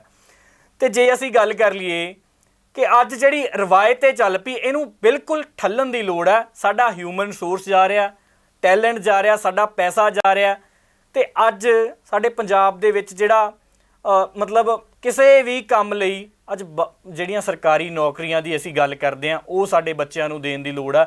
ਅੱਜ ਸਾਡੇ ਬੱਚਿਆਂ ਨੂੰ ਕਨਵਿੰਸ ਕਰਨ ਦੀ ਲੋੜ ਆ, ਇੱਥੇ ਰੱਖਣ ਲਈ ਉਹਨਾਂ ਨੂੰ ਲੋੜੀਂਦੇ ਰਿਸੋਰਸਿਸ ਮੁਹੱਈਆ ਕਰਵਾਉਣ ਦੀ ਲੋੜ ਆ। ਇਹ ਮੈਂ ਬੇਨਤੀ ਹਮੇਸ਼ਾ ਕਰਦਾ, ਪਹਿਲਾਂ ਵੀ ਹਮੇਸ਼ਾ ਇਹ ਗੱਲ ਕਰਦਾ ਤੇ ਮੈਂ ਅਕਾਲੀ ਦਲ ਦੇ ਇੱਕ ਮੈਂ ਪੁਆਇੰਟ ਜ਼ਰੂਰ ਐਡ ਕਰ ਦਿੰਦਾ। ਮੈਂ ਅਕਾਲੀ ਦਲ ਦੇ 13 ਪੁਆਇੰਟ ਏਜੰਡੇ ਦੀ ਗੱਲ ਕੀਤੀ ਸੀ, ਉਹਦੇ 'ਚ ਇੱਕ ਪੁਆਇੰਟ ਉਹਨਾਂ ਨੇ ਐਡ ਕੀਤਾ ਵੀ ਜਿਹੜਾ ਬੱਚਾ ਬਾਹਰ ਜਾਣਾ ਚਾਹੁੰਦਾ ਉਹਨੂੰ ਅਸੀਂ ਉੱਥੇ ਕ੍ਰੈਡਿਟ ਦੇਵਾਂਗੇ ਬਾਹਰ ਜਾਣ ਵਾਸਤੇ ਤੇ ਸਕਾਲਰਸ਼ਿਪ ਇੱਥੋਂ ਪੰਜਾਬ ਸਰਕਾਰ ਦਊਗੀ ਤੇ ਲੋਨ ਦੇਵਾਂਗੇ ਬਿਨਾਂ ਵਿਆਜ ਤੋਂ। ਤੇ ਜਿਹੜੇ ਆਇਲਸ ਕੋਚਿੰਗ ਸੈਂਟਰਸ ਹੈ ਉਹਨਾਂ ਦੀ ਫੀਸ ਜਿਹੜੇ ਲੋੜਵੰਦ ਬੱਚੇ ਉਹ ਮਾਫ ਕਰ। ਇਹ ਲਿਬਰੇਟ ਸਾਹਿਬ ਤੁਸੀਂ ਦੱਸ ਦਿਓ ਮੈਨੂੰ ਇਹ ਕਿਹੜੀ ਚੀਜ਼ ਨੂੰ ਬੜਾਵਾ ਦੇਣ ਵਾਲੀ ਜਿਹੜੀ ਗੱਲ ਅੱਜ ਸਾਡੀਆਂ ਸਰਕਾਰਾਂ ਨੂੰ ਪਾਰਟੀਆਂ ਨੂੰ ਠੱਲਣ ਦੀ ਲੋੜ ਹੈ ਉਹਨੂੰ ਇੱਕ ਮਤਲਬ ਪਾਸੇ ਅਕਾਲੀ ਦਲ ਬੜਾਵਾ ਦੇ ਰਹੀ ਹੈ। ਚਲੋ ਤੁਹਾਡਾ ਤੁਸੀਂ ਇੱਕ ਨੁਕਤਾ ਕੱਢਿਆ ਉਹਦੇ ਚੋਣ ਮਰੋਥ ਦੇ ਵਿੱਚ, ਤੁਹਾਡੀ ਗੱਲ ਵੀ ਵਾਜਿਬ ਹੈ ਕਿ ਉਹ ਤਾਂ ਚਲੋ ਜਦੋਂ ਸਰਕਾਰ ਆਊ ਉਦੋਂ ਗੱਲ ਕਰੂ। ਮੈਂ ਹੁਣ ਦੀ ਗੱਲ ਕਰਦਾ ਆਪਣੀ ਸਰਕਾਰ ਦੀ ਜੀ, ਕਿਉਂਕਿ ਤੁਸੀਂ ਟੈਲੈਂਟ ਬਾਹਰ ਜਾਣ ਦੀ ਗੱਲ ਕੀਤੀ ਹੈ, ਤੁਸੀਂ ਸੰਖਿਆ ਦੀ ਗੱਲ ਕੀਤੀ ਹੈ ਯੂਥ ਦੀ। ਕਹਿਣ ਦਾ ਮਤਲਬ ਕਿ ਉਹਦੀ ਭਾਗੀਦਾਰੀ ਜੇ ਰੁਜ਼ਗਾਰ 'ਚ ਉਨੀ ਚਾਹੀਦੀ ਹੈ, ਸਿਆਸਤ 'ਚ ਵੀ ਉਨੀ ਚਾਹੀਦੀ ਹੈ, ਹਰ ਪਾਸੇ ਚਾਹੀਦੀ ਹੈ, ਪਰ ਨਜ਼ਰਅੰਦਾਜ਼ ਕੀਤਾ ਜਾ ਰਿਹਾ ਤੁਸੀਂ ਮੰਨਿਆ। ਬਿਲਕੁਲ। ਹੁਣ ਇਹ ਹੈ ਕਿ ਜੇ ਆਪਾਂ ਫੇਰ ਪੰਜਾਬ ਦੀ ਮੇਨ ਰਾਜਨੀਤੀ ਦੀ ਗੱਲ ਕਰੀਏ ਉੱਥੇ ਵੀ ਲੜਾਈ ਤਾਂ ਇਹੀ ਹੈ। ਰਾਵਤ ਸਾਹਿਬ ਫੇਰ ਮੈਂ ਗੱਲ ਕਰਾਂਗਾ ਮੰਨ ਕੇ ਗਿਆ ਕਿ ਇਹਨਾਂ ਦੀ ਆਪਸੀ ਵਿਰੋਧ ਨਹੀਂ ਹੈ, ਮੁੱਦਿਆਂ ਦਾ ਟਕਰਾ ਹੈ। ਬਿਲਕੁਲ। ਹੁਣ ਕਿਤੇ ਨਾ ਕਿਤੇ ਦੋਸ਼ ਲੱਗ ਰਿਹਾ ਕਿ ਕੈਪਟਨ ਸਰਕਾਰ ਨੇ ਜੋ ਗੱਲਾਂ ਕੀਤੀਆਂ ਕੁਛ ਨਹੀਂ ਕੀਤਾ ਉਹਦੇ 'ਚੋਂ। ਜਿਵੇਂ ਕਿ 17 ਲੱਖ ਨੌਕਰੀਆਂ ਦੀ ਗੱਲ ਕੀਤੀ ਗਈ ਹੈ, ਉਹਦਾ ਕੋਈ ਜੇ ਜ਼ਮੀਨੀ ਪੱਧਰ 'ਤੇ ਜਾਈਏ ਤਾਂ ਉਹਦਾ ਰਿਜ਼ਲਟ ਕੁਛ ਹੋਰ ਨਿਕਲਦੇ। ਕਿਉਂਕਿ ਸਿੱਧੂ ਸਾਹਿਬ ਨੇ ਮੰਨਿਆ ਕਿ ਮੇਰੇ ਹਿਸਾਬ ਨਾਲ 1.5-2 ਮਹੀਨੇ ਪਹਿਲਾਂ ਤੇ ਮੰਨਿਆ ਉਹਨਾਂ ਨੇ ਕਿ 20 ਜਥੇਬੰਦੀਆਂ ਲਗਾਤਾਰ ਬੈਠੀਆਂ ਹੋਈਆਂ ਹੈਗੀਆਂ ਧਰਨਿਆਂ 'ਤੇ, ਬੇਰੁਜ਼ਗਾਰ ਨੇ, ਕਈਆਂ ਦੇ ਹੋਰ ਮਸਲੇ ਨੇ, ਉਹਨਾਂ ਨਾਲ ਗੱਲ ਕਰਨ ਦੀ ਵੀ ਗੱਲ ਕੀਤੀ, ਪਰ ਉਹ ਗੱਲ ਕਿਤੇ ਸਿਰੇ ਲੱਗਦੀ ਨਜ਼ਰ ਨਹੀਂ ਆਈ। ਉਹਨਾਂ ਪ੍ਰਧਾਨਗੀ ਲੈ ਲਈ, ਪਰ ਹੁਣ ਵੀ ਉਹਨਾਂ ਦਾ ਇੱਕੋ ਹੀ ਹੈ ਕਿ ਜੇ ਮੈਂ ਪ੍ਰਧਾਨ ਬਣ ਜੇ ਕੰਮ ਹੀ ਨਹੀਂ ਹੋਣ ਤਾਂ ਫਿਰ ਉਹਦਾ ਕੀ ਫਾਇਦਾ ਹੈ। ਹੁਣ ਵੀ ਰਾਵਤ ਸਾਹਿਬ ਕਹਿੰਦੇ ਨੇ ਵੀ ਮਸਲਾ ਸੈੱਟ ਹੋ ਜਾਏਗਾ, ਪਰ ਫਿਲਹਾਲ ਠੀਕ ਨਹੀਂ ਗਾ। ਨੌਜਵਾਨਾਂ ਨੂੰ ਨਜ਼ਰਅੰਦਾਜ਼ ਜੇ ਦੂਸਰੀਆਂ ਪਾਰਟੀਆਂ ਨੇ ਕੀਤਾ ਤਾਂ ਆਪਣੀ ਸੱਤਾ ਧਿਰ, ਆਪਣੀ ਸੱਤਾ 'ਚ ਬੈਠੀ ਪਾਰਟੀ ਦਾ ਵੀ ਝਗੜਾ ਆਪਸ ਵਿੱਚ ਇਹੀ ਹੈ। ਇਸੇ ਕਰਕੇ ਉਹਨਾਂ ਨੇ ਕਿਹਾ ਕਿ ਤੁਸੀਂ ਹੁਣ ਇਹ ਮੰਨਦੇ ਨਹੀਂ ਕਿ ਵੀ ਕਿਤੇ ਨਾ ਕਿਤੇ ਆਪਣੀ ਪਾਰਟੀ ਵੀ ਉਹਨਾਂ 'ਚ ਸ਼ਾਮਲ ਹੋ ਗਈ ਦੂਸਰੀਆਂ ਪਾਰਟੀਆਂ 'ਚ ਜਿਹੜੇ ਨਜ਼ਰਅੰਦਾਜ਼ ਕਰਨ ਦੇ ਵਿੱਚ। ਲਿਬਰੇਟ ਸਾਹਿਬ ਮੈਂ ਤੁਸੀਂ ਗੱਲ ਕੀਤੀ ਰਾਵਤ ਸਾਹਿਬ, ਜਿਵੇਂ ਤੁਸੀਂ ਰਾਵਤ ਸਾਹਿਬ ਦੀ ਗੱਲ ਕੀਤੀ ਹੈ ਵੀ ਉਹ ਕਹਿ ਕੇ ਗਏ ਆ ਕਿ ਮੁੱਦਿਆਂ ਦੀ ਲੜਾਈ ਆ। ਮੈਂ ਨਹੀਂ ਕਹਿੰਦਾ ਕਿ ਕਾਂਗਰਸ ਦੇ ਵਿੱਚ ਲੜਾਈ ਨਹੀਂ, ਪਰ ਕੋਈ ਪਰਸਨਲ ਜਾਂ ਕੋਈ ਪਰਸਨਲ ਰੰਜਿਸ਼ ਜਾਂ ਆਪਾਂ ਕਹਿ ਦਿੰਦੇ ਆ ਉਹ ਚੀਜ਼ ਨਹੀਂ, ਮੁੱਦਿਆਂ ਦੀ ਲੜਾਈ ਹੈ। ਨਹੀਂ ਕਰ ਰਹੇ, ਇਹੀ ਕਹਿ ਰਹੇ ਨਾ ਜੇ ਆਪਾਂ ਸਰਕਾਰ 'ਚ ਰਹਿ ਕੇ ਨਹੀਂ ਕੀਤਾ ਤਾਂ ਉਹੀ ਲੜਾਈ ਹੈ ਨਾ। ਕੁਛ ਆਗੂ ਕਹਿ ਰਹੇ ਨੇ ਭਾਈ ਤੁਸੀਂ ਇਹ ਕੰਮ ਨਹੀਂ ਕੀਤਾ, ਅਸੀਂ ਅੱਛਾ ਹੁਣ ਯਾਦ ਵੀ ਹੋਣਾ ਹੈ ਜਦੋਂ ਇਲੈਕਸ਼ਨਾਂ 'ਚ ਜਾਣਾ 5-6 ਮਹੀਨੇ ਰਹਿ ਗਏ ਨੇ। ਮੈਂ ਤੁਹਾਨੂੰ ਤੇ ਹੁਣ ਆਪਣੀ ਸਰਕਾਰ ਨੇ ਵੀ ਕਿਤੇ ਨਾ ਕਿਤੇ ਨਜ਼ਰਅੰਦਾਜ਼ ਕੀਤਾ ਨਾ। ਅਸੀਂ ਨੌਕਰੀਆਂ ਦੀ ਗੱਲ ਕਰਦੇ ਹਾਂ, ਪਿੱਛੇ ਜੀ ਕੈਬਨਿਟ ਦੇ ਵਿੱਚ 60,000 ਨੌਕਰੀ ਦਾ ਜਿਹੜਾ ਉਹ ਪਾਸ ਹੋ ਗਿਆ ਤੇ ਅੱਜ ਤੁਹਾਨੂੰ ਪਤਾ ਹੈੱਡ ਕਾਂਸਟੇਬਲ ਸੀ ਤੇ ਸਬ ਇੰਸਪੈਕਟਰ ਦਾ ਜਿਹੜਾ ਐਗਜ਼ਾਮ ਚੱਲ ਰਹੇ ਆ, ਬੱਚਿਆਂ ਦੀ ਭਰਤੀ ਹੋ ਰਹੀ ਆ। ਹੈਲਥ ਡਿਪਾਰਟਮੈਂਟ ਦੀ ਗੱਲ ਕਰੀਏ ਉਹ 'ਚ 10,000 ਨੌਕਰੀਆਂ ਮਿਲ, ਮਤਲਬ ਇਹ ਮੈਂ ਇੱਥੇ ਅੰਕੜੇ ਚਲੋ ਆਪਾਂ ਅੰਕੜਿਆਂ ਦੇ ਰਮਨ ਬਹਿਲ ਜੀ ਆ ਕੇ ਗਏ ਨੇ, ਉਹ ਸਾਰੇ ਅੰਕੜੇ ਦੱਸ ਕੇ ਗਏ। ਬਿਲਕੁਲ ਤੁਹਾਨੂੰ ਦੱਸ ਕੇ ਗਏ ਆ। ਮਤਲਬ ਜਿਹੜੀ ਗੱਲ ਆ ਅੱਜ ਨਜ਼ਰਅੰਦਾਜ਼ ਕਰਨ ਦੀ ਗੱਲ ਕਰਦੇ ਆ ਯੂਥ ਨੂੰ ਕਿਤੇ ਨਾ ਕਿਤੇ, ਮਤਲਬ ਮੈਂ ਕਾਂਗਰਸ ਪਾਰਟੀ ਦੀ ਗੱਲ ਕਰ ਲੈਣਾ, ਕਾਂਗਰਸ ਪਾਰਟੀ ਤੋਂ ਵੱਧ ਮਾਨਤਾ ਯੂਥ ਨੂੰ, ਯੂਥ ਕਾਂਗਰਸ ਜਿਵੇਂ ਇੱਕ ਮੈਂ ਤੁਹਾਨੂੰ ਪਹਿਲਾਂ ਦੱਸ ਕੇ ਹਟਿਆ ਕਿ world's largest democratic youth organisation ਹੈ ਇੰਡੀਅਨ ਯੂਥ ਕਾਂਗਰਸ ਜੀ, ਜਿਹਦੇ 'ਚ ਨੌਜਵਾਨਾਂ ਨੂੰ 18 ਸਾਲਾਂ ਤੋਂ 35 ਸਾਲਾਂ ਦੇ ਨੌਜਵਾਨਾਂ ਨੂੰ ਮੌਕਾ ਦਿੱਤਾ ਜਾਂਦਾ ਆਪਦੇ ਆਪ ਨੂੰ ਸਾਬਿਤ ਕਰਨ ਦਾ, ਆਪਦੀ ਲੀਡਰਸ਼ਿਪ ਕੁਆਲਿਟੀਜ਼ ਨੂੰ ਸਾਬਿਤ ਕਰਨ ਦਾ ਇਲੈਕਸ਼ਨ ਦੇ ਮੋੜ ਨਾਲ। ਇਹ ਨਹੀਂ ਵੀ ਮਤਲਬ ਬਾਕੀ ਪਾਰਟੀਆਂ ਦੇ ਵਾਂਗੂ ਜਾਂ ਲੀਡਰਾਂ ਦੇ ਬੇਟੇ ਤੇ ਭਤੀਜੇ ਤੇ ਭਾਂਜਿਆਂ ਨੂੰ ਪ੍ਰਧਾਨ ਬਣਾਤਾ। ਅੱਜ ਮੈਂ ਤੁਹਾਨੂੰ ਸਾਡੇ ਜਿਹੜੇ ਇੰਡੀਅਨ ਯੂਥ ਕਾਂਗਰਸ ਦੇ ਪ੍ਰਧਾਨ ਹੈ ਸ਼੍ਰੀਨਿਵਾਸ ਬੀਵੀ ਜੀ, ਕਰਨਾਟਕਾ ਤੋਂ ਨੇ ਪਿੱਛੋਂ, ਉਹ ਇੱਕ ਨਾਨ ਪੋਲੀਟੀਕਲ ਫੈਮਿਲੀ ਨੂੰ ਬਿਲੋਂਗ ਕਰਦੇ ਆ। ਮੈਂ ਖੁਦ ਇੱਕ ਨਾਨ ਪੋਲੀਟੀਕਲ ਫੈਮਿਲੀ ਨੂੰ ਬਿਲੋਂਗ ਕਰਦਾ। ਸਾਡੇ ਪੰਜਾਬ ਦੇ ਪ੍ਰਧਾਨ ਆ ਉਹ ਖੁਦ ਨਾਨ ਪੋਲੀਟੀਕਲ ਫੈਮਿਲੀ ਨੂੰ, ਸਾਰੇ ਮਿਹਨਤ ਕਰਕੇ ਬਲਾਕ ਲੈਵਲਸ ਤੋਂ ਚੱਲ ਕੇ ਇਲੈਕਸ਼ਨ ਦੇ ਰਾਹੀਂ ਸਾਡੇ ਜਿਹੜੇ ਡੈਲੀਗੇਟਸ ਆ ਯੂਥ ਕਾਂਗਰਸ ਦੇ, ਇਹ ਸ਼੍ਰੀ ਰਾਹੁਲ ਗਾਂਧੀ ਜੀ ਦੀ ਸੋਚ ਹੈ ਕਿ ਯੂਥ ਦੀਆਂ ਅੱਜ ਜਿਵੇਂ ਮੈਂ ਤੁਹਾਨੂੰ ਦੱਸ ਕੇ ਹਟਿਆ, ਯੂਥ ਦੀਆਂ ਦੇਸ਼ ਦੇ ਵਿੱਚ ਸਭ ਤੋਂ ਵੱਡੀਆਂ ਸਮੱਸਿਆਵਾਂ, ਤੇ ਯੂਥ ਦਾ ਅੱਜ ਮਤਲਬ ਹੱਕ ਹੈ ਯੂਥ ਨੂੰ ਕਿ ਉਹਨਾਂ ਦੇਸ਼ ਦੀ ਅੱਜ ਨੁਮਾਇੰਦਗੀ ਕਰਨ ਦਾ, ਤਾਂ ਕਿ ਯੂਥ ਦੀਆਂ ਜਿਹੜੀਆਂ ਸਮੱਸਿਆਵਾਂ, ਇਹੀ ਇੱਕ ਯੂਥ ਕਾਂਗਰਸ ਦਾ ਇੱਕ ਜਿਹੜਾ ਮਾਧਿਅਮ ਉਹਨਾਂ ਨੇ ਅਪਣਾਇਆ। ਹੁਣ ਆਪਣੀ ਗੱਲ ਇਹ ਹੈ ਕਿ ਤੁਸੀਂ ਕਹਿ ਰਹੇ ਹੋ ਕਿ ਆਪਣੀ ਪਾਰਟੀ ਦੇ ਵਿੱਚ ਪਰਿਵਾਰਵਾਦ ਨਹੀਂ ਹੈ ਜਾਂ ਭਾਈ ਭਤੀਜਾਵਾਦ ਨਹੀਂ ਹੈ। ਜੇ ਹੁਣ ਪਿਛਲੇ ਦਿਨਾਂ ਦੀ ਗੱਲ ਕਰੀਏ, ਇਹ ਗੱਲ ਨਹੀਂ ਮੈਂ ਕਹਿੰਦਾ, ਪਿਛਲੇ ਦਿਨਾਂ ਦੀ ਗੱਲ ਕਰੀਏ ਆਪਾਂ ਤਾਂ ਰੌਲਾ ਸਭ ਤੋਂ ਵੱਡਾ ਇਹੀ ਰਿਹਾ ਰੁਜ਼ਗਾਰ ਦਾ ਕਿ ਐਮਐਲਏਆਂ ਦੇ ਮੰਤਰੀਆਂ ਦੇ ਨੌਕਰੀਆਂ ਦਿੱਤੀਆਂ ਗਈਆਂ ਤੇ ਯਾਨੀ ਕਿ ਬਾਜਵਾ ਫੈਮਿਲੀ ਤੇ ਵਾਪਸ ਵੀ ਲੈ ਲਿਆ ਸੀਗਾ, ਪ੍ਰੈਸ ਪਰ ਕਾਨਫਰੰਸ ਕਰਕੇ ਲਿਆ। ਪਰ ਕੈਪਟਨ ਸਾਹਿਬ ਨੇ ਤਾਂ ਸਾਰਿਆਂ ਦੇ ਵਿਰੋਧ, ਹਾਲਾਂਕਿ ਕੈਬਨਿਟ ਦੇ 5 ਮੰਤਰੀਆਂ ਨੇ ਵਿਰੋਧ ਕੀਤਾ ਸੀਗਾ, ਫਿਰ ਵੀ ਉਹਨਾਂ ਨੇ ਦਿੱਤੀਆਂ। ਪਰ ਉਹ ਵੱਖਰੀ ਗੱਲ ਹੈ ਕਿ ਉਹਨਾਂ ਨੇ ਗਾਂ ਚੋਣਾਂ ਨੇੜੇ ਆਉਣ ਦੇ ਕਰਕੇ ਉਹ ਵਾਪਸ ਲੈਣਾ ਪਿਆ। ਤੁਸੀਂ ਕਿਤੇ ਨਾ ਕਿਤੇ ਇਸ ਗੱਲ ਨੂੰ ਕਿਵੇਂ ਦੇਖਦੇ ਹੋ? ਲਿਬਰੇਟ ਸਾਹਿਬ, ਇਹ ਆਪਾਂ ਸੀ ਕਿ ਨਹੀਂ ਪਹਿਲਾਂ? ਬਿਲਕੁਲ ਸੀ। ਮੈਂ ਇਹ ਗੱਲ ਨੂੰ ਸਾਰਾ ਪੰਜਾਬ ਜਾਣਦਾ, ਸਾਰੀ ਦੁਨੀਆ ਜਾਣਦੀ, ਡਿਨਾਈ ਨਹੀਂ ਕਰ ਸਕਦੇ ਆਪਾਂ। ਬਿਲਕੁਲ ਇਹ ਕੈਬਨਿਟ ਦੇ ਵਿੱਚ ਫੈਸਲਾ ਲਿਆ ਗਿਆ ਕਿ ਫਤਿਹ ਜੰਗ ਸਿੰਘ ਜੀ ਬਾਜਵਾ ਦੇ ਜਿਹੜੇ ਸਪੁੱਤਰ ਹੈ ਉਹਨਾਂ ਨੂੰ ਨੌਕਰੀ ਦਿੱਤੀ ਜਾਊਗੀ। ਉਹਨਾਂ ਨੇ ਡਿਨਾਈ ਵੀ ਕਰਤੀ ਤੇ ਲੁਧਿਆਣੇ ਤੋਂ ਜਿਹੜੇ ਇੱਕ ਐਮਐਲਏ ਹੈ ਉਹਨਾਂ ਦੇ ਬੇਟੇ ਨੇ ਉਹ ਐਕਸੈਪਟ ਕੀਤੀ ਹੈ। ਪਰ ਇੱਕ ਗੱਲ ਹੈ ਲਿਬਰੇਟ ਸਾਹਿਬ, ਜਿਹੜੀਆਂ ਇਹ ਨੌਕਰੀਆਂ ਸੀ, ਤੁਸੀਂ ਗੱਲ ਕੀਤੀ ਭਾਈ ਭਤੀਜਾਵਾਦ ਦੀ ਜਾਂ ਪੁੱਤਰਾਂ ਦੀ, ਪਰ ਗੱਲ ਇਹ ਹੈ ਕਿ ਇਹ ਜਿਹੜੀਆਂ ਨੌਕਰੀਆਂ ਹੈ ਲਿਬਰੇਟ ਸਾਹਿਬ, ਇਹ ਕੰਪੈਸ਼ਨੇਟ ਗਰਾਊਂਡਸ 'ਤੇ ਦਿੱਤੀਆਂ ਗਈਆਂ ਸੀ, ਤਰਸ ਦੇ ਆਧਾਰ 'ਤੇ। ਮਤਲਬ ਇਹਨਾਂ ਦੇ ਜਿਹੜੇ ਦਾਦਾ ਜੀ ਦੋਵਾਂ ਜਿਹੜੇ ਜਿਨ੍ਹਾਂ ਨੂੰ ਨੌਕਰੀਆਂ ਦਾ ਐਲਾਨ ਕੀਤਾ ਸੀ, ਅਰਜੁਨ ਬਾਜਵਾ ਜਿਹੜੇ ਫਤਿਹ ਜੰਗ ਸਿੰਘ ਬਾਜਵਾ ਦੇ ਸਪੁੱਤਰ ਹੈ, ਉਹਨਾਂ ਦੇ ਦਾਦਾ ਜੀ ਸਤਨਾਮ ਸਿੰਘ ਬਾਜਵਾ, ਉਹਨਾਂ ਨੇ ਵੀ ਪੰਜਾਬ ਦੀ ਅਮਨ ਸ਼ਾਂਤੀ ਦੀ ਬਹਾਲੀ ਵਾਸਤੇ ਸ਼ਹੀਦੀ ਦਿੱਤੀ ਹੈ। ਤੇ ਦੂਜੇ ਪਾਸੇ ਜਿਹੜੇ ਸਾਡੇ ਲੁਧਿਆਣੇ ਤੋਂ ਐਮਐਲਏ ਸੀ, ਉਹਨਾਂ ਦੇ ਫਾਦਰ ਸਾਹਿਬ ਨੇ ਵੀ, ਮਤਲਬ ਉਹਨਾਂ ਦੇ ਦਾਦਾ ਜੀ ਨੇ ਵੀ ਜਿਹੜੀ ਇੱਕ ਪੈਸ਼ਨੇਟ ਗਰਾਊਂਡਸ 'ਤੇ ਜਿਹੜੀ ਸ਼ਹੀਦੀ, ਉਹਨਾਂ ਨੇ ਸ਼ਹੀਦੀ ਨੂੰ ਮੁੱਖ ਰੱਖਦੇ ਉਹਨਾਂ ਨੂੰ ਇੱਕ ਰਿਵਾਰਡ ਦੇ ਤੌਰ 'ਤੇ ਨੌਕਰੀਆਂ ਪੇਸ਼ ਕੀਤੀਆਂ ਸੀ। ਨਹੀਂ, ਉਹਨਾਂ ਜਿਹੜੀਆਂ ਹਦਾਇਤਾਂ ਨੇ ਆਪਣੀਆਂ, ਜਿਹੜੇ ਰੂਲ ਨੇ, ਉਹਨਾਂ 'ਚ ਇਹ ਹੈ ਵੀ ਇੱਕ ਤੈਅ ਸਮਾਂ ਹੁੰਦਾ, ਉਹਦੇ ਵਿੱਚ ਹੀ ਕਰਨਾ ਹੁੰਦਾ ਅਪਲਾਈ। ਇਹ ਤਾਂ ਸਮੇਂ ਤੋਂ ਕਿਤੇ ਬਹੁਤ ਜ਼ਿਆਦਾ ਓਵਰ ਸੀ, ਬਹੁਤ ਵੱਡੇ ਸਵਾਲ ਸੀਗੇ। ਤੇ ਚਲੋ ਤੁਸੀਂ ਆਪਣੀ ਪਾਰਟੀ ਦੇ ਹਿਸਾਬ ਨਾਲ ਗੱਲ ਕਰ ਰਹੇ ਹੋ, ਵੱਖਰੀ ਗੱਲ ਹੈ। ਉਮਰ ਵੀ ਲਿਬਰੇਟ ਸਾਹਿਬ, ਮਤਲਬ ਆਪਾਂ ਕਿਸੇ ਬੱਚੇ ਨੂੰ ਤਾਂ ਹੁਣ ਨੌਕਰੀ ਦੇ ਨਹੀਂ ਸਕਦੇ। ਖੁਦ ਬਾਜਵਾ ਸਾਹਿਬ ਮਤਲਬ ਸਮਾਂ ਹੁੰਦਾ ਜੀ, ਉਹ ਜਿਹੜੇ ਗਾਈਡਲਾਈਨਸ ਨੇ ਉਹਦੇ 'ਚ ਇੱਕ ਸਮੇਂ ਮੁਤਾਬਕ ਹੁੰਦਾ। ਇਸੇ ਕਰਕੇ ਤਾਂ ਐਡਾ ਵਿਰੋਧ ਉੱਠਿਆ ਸੀਗਾ, ਯਾਨੀ ਕਿ 5 ਕੈਬਨਿਟ ਮੰਤਰੀ ਤੁਹਾਡੇ ਗੇਸ ਆ ਜਾਣ ਤੇ ਕਹਿਣ ਵੀ ਆਹ ਕੰਮ ਨਹੀਂ ਕਰਨਾ। ਇਸੇ ਗੱਲ ਕਰਕੇ ਸਾਰਿਆਂ ਦਾ ਖਿਆਲ ਰੱਖਦੇ, ਇਸੇ ਕਰਕੇ ਡਿਨਾਈ ਕਰਤੀ ਲਿਬਰੇਟ। ਚਲੋ ਡਿਨਾਈ ਕਰਨਾ ਪੈਣਾ ਸੀਗਾ। ਅੱਛਾ, ਹੁਣ ਮੈਨੂੰ ਇਹ ਦੱਸੋ, ਯੂਥ ਕੀ, ਜੇ ਆਪਾਂ ਕਾਂਗਰਸ ਪਾਰਟੀ ਦੀ ਗੱਲ ਕਰੀਏ, ਇਹ ਇਲੈਕਸ਼ਨਾਂ ਦੇ ਨੇੜੇ ਕਿਉਂ ਜਾਗਦੀ ਹੈ? ਇਲੈਕਸ਼ਨਾਂ ਦੇ ਸਾਰੇ ਮੁੱਦੇ, ਹੁਣ ਮੇਰੀ ਗੱਲ ਸੁਣੋ, ਬੇਅਦਬੀ ਦਾ ਮਾਮਲੇ 'ਚ ਆਪਾਂ ਗੱਲ ਕੀਤੀ ਸੀ, ਉਹ ਅਜੇ ਤੱਕ ਨਹੀਂ ਹੋਈ। ਹੁਣ ਜੇ ਆਪਾਂ ਤੁਸੀਂ ਯੂਥ ਨਾਲ ਇੱਕ ਜੁੜਿਆ ਹੋਰ ਬਹੁਤ ਵੱਡਾ ਮੁੱਦਾ ਸੀ STF, ਉਹ ਜਾਣੀ ਕਿ ਹਰਪ੍ਰੀਤ ਸਿੰਘ ਨੇ ਜਦੋਂ ਸਾਰੀ ਉਹ ਰਿਪੋਰਟ ਪੇਸ਼ ਕੀਤੀ, ਉਹਨੂੰ ਬਦਲ ਦਿੱਤਾ ਗਿਆ, ਉਹਨੂੰ ਕਿਸੇ ਦਾ ਆਨੇ ਬਹਾਨੇ ਬਾਹਰ ਫੈਲੋਸ਼ਿਪ ਦੇ ਕੇ ਭੇਜਤਾ। ਹੁਣ ਉਹ ਰਿਪੋਰਟ ਹੀ ਨਹੀਂ ਖੁੱਲ੍ਹ ਰਹੀ। ਫਿਰ ਆਪਾਂ PPP ਦੀ ਗੱਲ ਕਰੀਏ, ਬਿਜਲੀ ਦੇ ਸਮਝੌਤੇ ਦੀ ਗੱਲ ਕਰੀਏ, ਪਹਿਲਾਂ 3 ਮੈਂਬਰੀ ਕਮੇਟੀ ਬਣਾਤੀ। ਕਮੇਟੀ ਬਣਾਉਣ ਤੋਂ ਬਾਅਦ ਉਹ ਜਦੋਂ ਕਮੇਟੀ ਰਿਪੋਰਟ ਪਿੱਛੇ ਕੀਤੀ, ਫਿਰ ਕੱਲ੍ਹ ਆ ਜਾਂਦਾ ਜੀ ਹੁਣ ਤਾਂ ਆਪਾਂ ਇਹਦੇ ਅਗੇਂਸਟ ਜਾ ਨਹੀਂ ਸਕਦੇ, ਕੋਰਟਾਂ 'ਚ ਹੀ ਰਹਿ ਜਾਂਗੇ। ਇਹ ਕਿਤੇ ਨਾ ਕਿਤੇ ਵਾਅਦਾ ਖਿਲਾਫੀ ਨੁਕਤੇ ਨਾਲ ਨਹੀਂ ਕੀਤੀ ਜਾ ਰਹੀ, ਨੁਕਤੇ ਵਰਤ ਕੇ। ਲਿਬਰੇਟ ਸਾਹਿਬ, ਜਿਵੇਂ ਤੁਸੀਂ ਪਹਿਲਾਂ ਗੱਲ ਕੀਤੀ ਹੈ, ਨਹੀਂ ਪਹਿਲਾਂ ਗੱਲ ਠੀਕ ਹੈ ਜਿਹੜੀ ਮੈਂ ਦੱਸੀ, ਗੱਲ ਤੁਹਾਡੀ ਬਿਲਕੁਲ ਠੀਕ ਹੈ। ਮੈਂ ਮਤਲਬ ਜਿਹੜੀ ਗੱਲ ਸਹੀ ਹੈ, ਮੈਂ ਉਹਨੂੰ ਨਾ ਉਹ ਤੋਂ ਮੁਨਕਰ ਹੋਵਾਂ, ਨਾ ਕੋਈ ਹੋਰ ਕਾਂਗਰਸ ਦਾ ਲੀਡਰ ਮੁਨਕਰ ਹੁੰਦਾ। ਜਿਹੜਾ ਅੱਜ ਕਲੈਸ਼ ਹੈ ਕਾਂਗਰਸ ਦੇ ਵਿੱਚ, ਉਹ ਹੈ ਹੀ ਇਹਨਾਂ ਮੁੱਦਿਆਂ ਦਾ ਅਸਲ ਦੇ ਵਿੱਚ। ਤੇ ਫਿਰ ਇਹਦਾ ਮਤਲਬ ਮੈਂ ਥੋੜਾ ਐਡ ਕਰਦਾ, ਫਿਰ ਤੁਸੀਂ ਮੁੱਖ ਮੰਤਰੀ ਗਲਤ ਚੁਣਦੇ? ਮੁੱਖ ਮੰਤਰੀ ਨਹੀਂ, ਬਿਲਕੁਲ ਗਲਤ ਚੁਣਿਆ। ਮੈਂ ਤੁਹਾਨੂੰ ਇੱਕ ਗੱਲ ਦੱਸ ਦਿੰਦਾ, ਮੁੱਖ ਮੰਤਰੀ ਨਾਲ ਕੁਝ ਸਾਡੇ ਜਿਹੜੇ ਅਫਸਰ ਹੈ ਜਾਂ ਜਿਵੇਂ ਸਾਰੇ ਮੰਤਰੀ ਗੱਲ ਕਰਦੇ ਆ, ਮੈਂ ਨਾ ਅਸਲ 'ਚ ਲਿਬਰੇਟ ਸਾਹਿਬ, ਮੇਰਾ ਉਹ ਅਧਿਕਾਰ ਖੇਤਰ ਨਹੀਂ, ਨਾ ਮੇਰਾ ਉੱਡਾ ਕੱਦ ਹੈ ਉੱਡੀ ਗੱਲ ਕਰਨ ਦਾ। ਪਰ ਜਿਹੜਾ ਮੇਰਾ ਪਰਸਨਲ ਓਪੀਨੀਅਨ ਹੈ, ਜਿਹੜੀ ਬੇਅਦਬੀ ਦੀ ਗੱਲ ਹੈ, ਮੈਂ ਉਸੇ ਇਲਾਕੇ ਤੋਂ ਅਫਸਰਾਂ ਤੇ ਆਉਂਦੇ ਸੀ, ਮੈਂ ਤਾਂ ਅਫਸਰਾਂ ਦੀ ਗੱਲ ਕੀਤੀ। ਹਾਂਜੀ, ਅਫਸਰਾਂ ਦੀ ਜਿਹੜੀ ਗੱਲ ਹੈ, ਜਿਵੇਂ ਪਹਿਲਾਂ ਕੁੰਵਰ ਵਿਜੇ ਪ੍ਰਤਾਪ ਜੀ ਨੇ ਜਿਹੜੀ ਉਹ SIT ਦੀ ਜਿਹਨੂੰ ਹੈੱਡ ਕਰਦੇ ਸੀ, ਉਹਦੀ ਰਿਪੋਰਟ ਹਾਈ ਕੋਰਟ 'ਚ ਜਮ੍ਹਾਂ ਕਰਾਈ। ਉਹ ਕੁਐਸ਼ ਕਰਾਤੀ ਇੱਕ ਸਬ ਇੰਸਪੈਕਟਰ, ਇੱਕ ਹੌਲਦਾਰ ਦੀ ਪਟੀਸ਼ਨ 'ਤੇ। ਜਿਹੜੇ ਮਤਲਬ ਮੈਂ ਤੁਹਾਨੂੰ ਪਹਿਲਾਂ ਵੀ ਗੱਲ ਦੱਸੀ ਸੀ, ਇੱਕ ਵਾਰੀ ਆਪਾਂ ਪਹਿਲਾਂ ਵੀ ਇੰਟਰਵਿਊ 'ਚ ਗੱਲ ਕਰ ਰਹੇ ਸੀ, ਉਹ ਮਤਲਬ ਇੰਨੇ ਸਮਰੱਥ ਨਹੀਂ ਵੀ ਉਹ 10-10 20-20 ਲੱਖ ਵਾਲੇ ਵਕੀਲ ਲਿਆ ਕੇ ਹਾਈ ਕੋਰਟ 'ਚ ਖੜੇ ਕਰ ਸਕਣ। ਫਿਰ ਮੈਂ ਐਡ ਕਰਾਂ ਦੋ ਮਿੰਟ ਇੱਥੇ ਗੱਲ, ਇਹ ਤੁਹਾਡਾ ਆਪ ਹੀ ਤੁਸੀਂ ਸਵੇਰੇ ਵਾਲਾ ਸਵਾਲ ਕਰਤਾ। ਹੁਣ ਜਦੋਂ ਇੱਕ ਸਿਰਫ ਜਿਹੜਾ ਸਮਰੱਥ ਨਹੀਂ ਇੰਨੇ ਮਹਿੰਗੇ ਵਕੀਲ ਕਰਨ ਦਾ, ਉਹਦੇ ਮੂਹਰੇ ਸਰਕਾਰ ਹਾਰ ਜਾਂਦੀ ਹੈ, ਸਰਕਾਰ ਦਾ ਐਡਵੋਕੇਟ ਜਨਰਲ ਹਾਰ ਜਾਂਦਾ ਹੈ। ਇਹੀ ਦੋਸ਼ ਤਾਂ ਕੁੰਵਰ ਵਿਜੇ ਪ੍ਰਤਾਪ ਲਾਉਂਦਾ ਸੀ। ਇਹ ਕੁੰਵਰ ਵਿਜੇ ਪ੍ਰਤਾਪ ਦੀ ਗੱਲ ਕਰ ਲੈਣਾ, ਮੈਂ ਨਾ ਪਰਸਨਲੀ ਉਹਨਾਂ ਨੂੰ ਬੜਾ ਸਰਕਾਰ ਮੂਹਰੇ ਹਾਰ ਜੂ। ਸਰਕਾਰ ਮੂਹਰੇ ਨਹੀਂ, ਮੇਰੀ ਗੱਲ ਸੁਣੋ ਲਿਬਰੇਟ ਸਾਹਿਬ, ਮੈਂ ਪਰਸਨਲੀ ਮੈਂ ਇਹ ਸਮਝਦਾ ਸੀ ਇਦੋਂ ਪਹਿਲਾਂ ਵੀ ਕੁੰਵਰ ਵਿਜੇ ਪ੍ਰਤਾਪ ਵਰਗਾ ਕੰਪੀਟੈਂਟ, ਕੈਪੇਬਲ ਤੇ ਓਨੈਸਟ ਆਫੀਸਰ ਨਹੀਂ।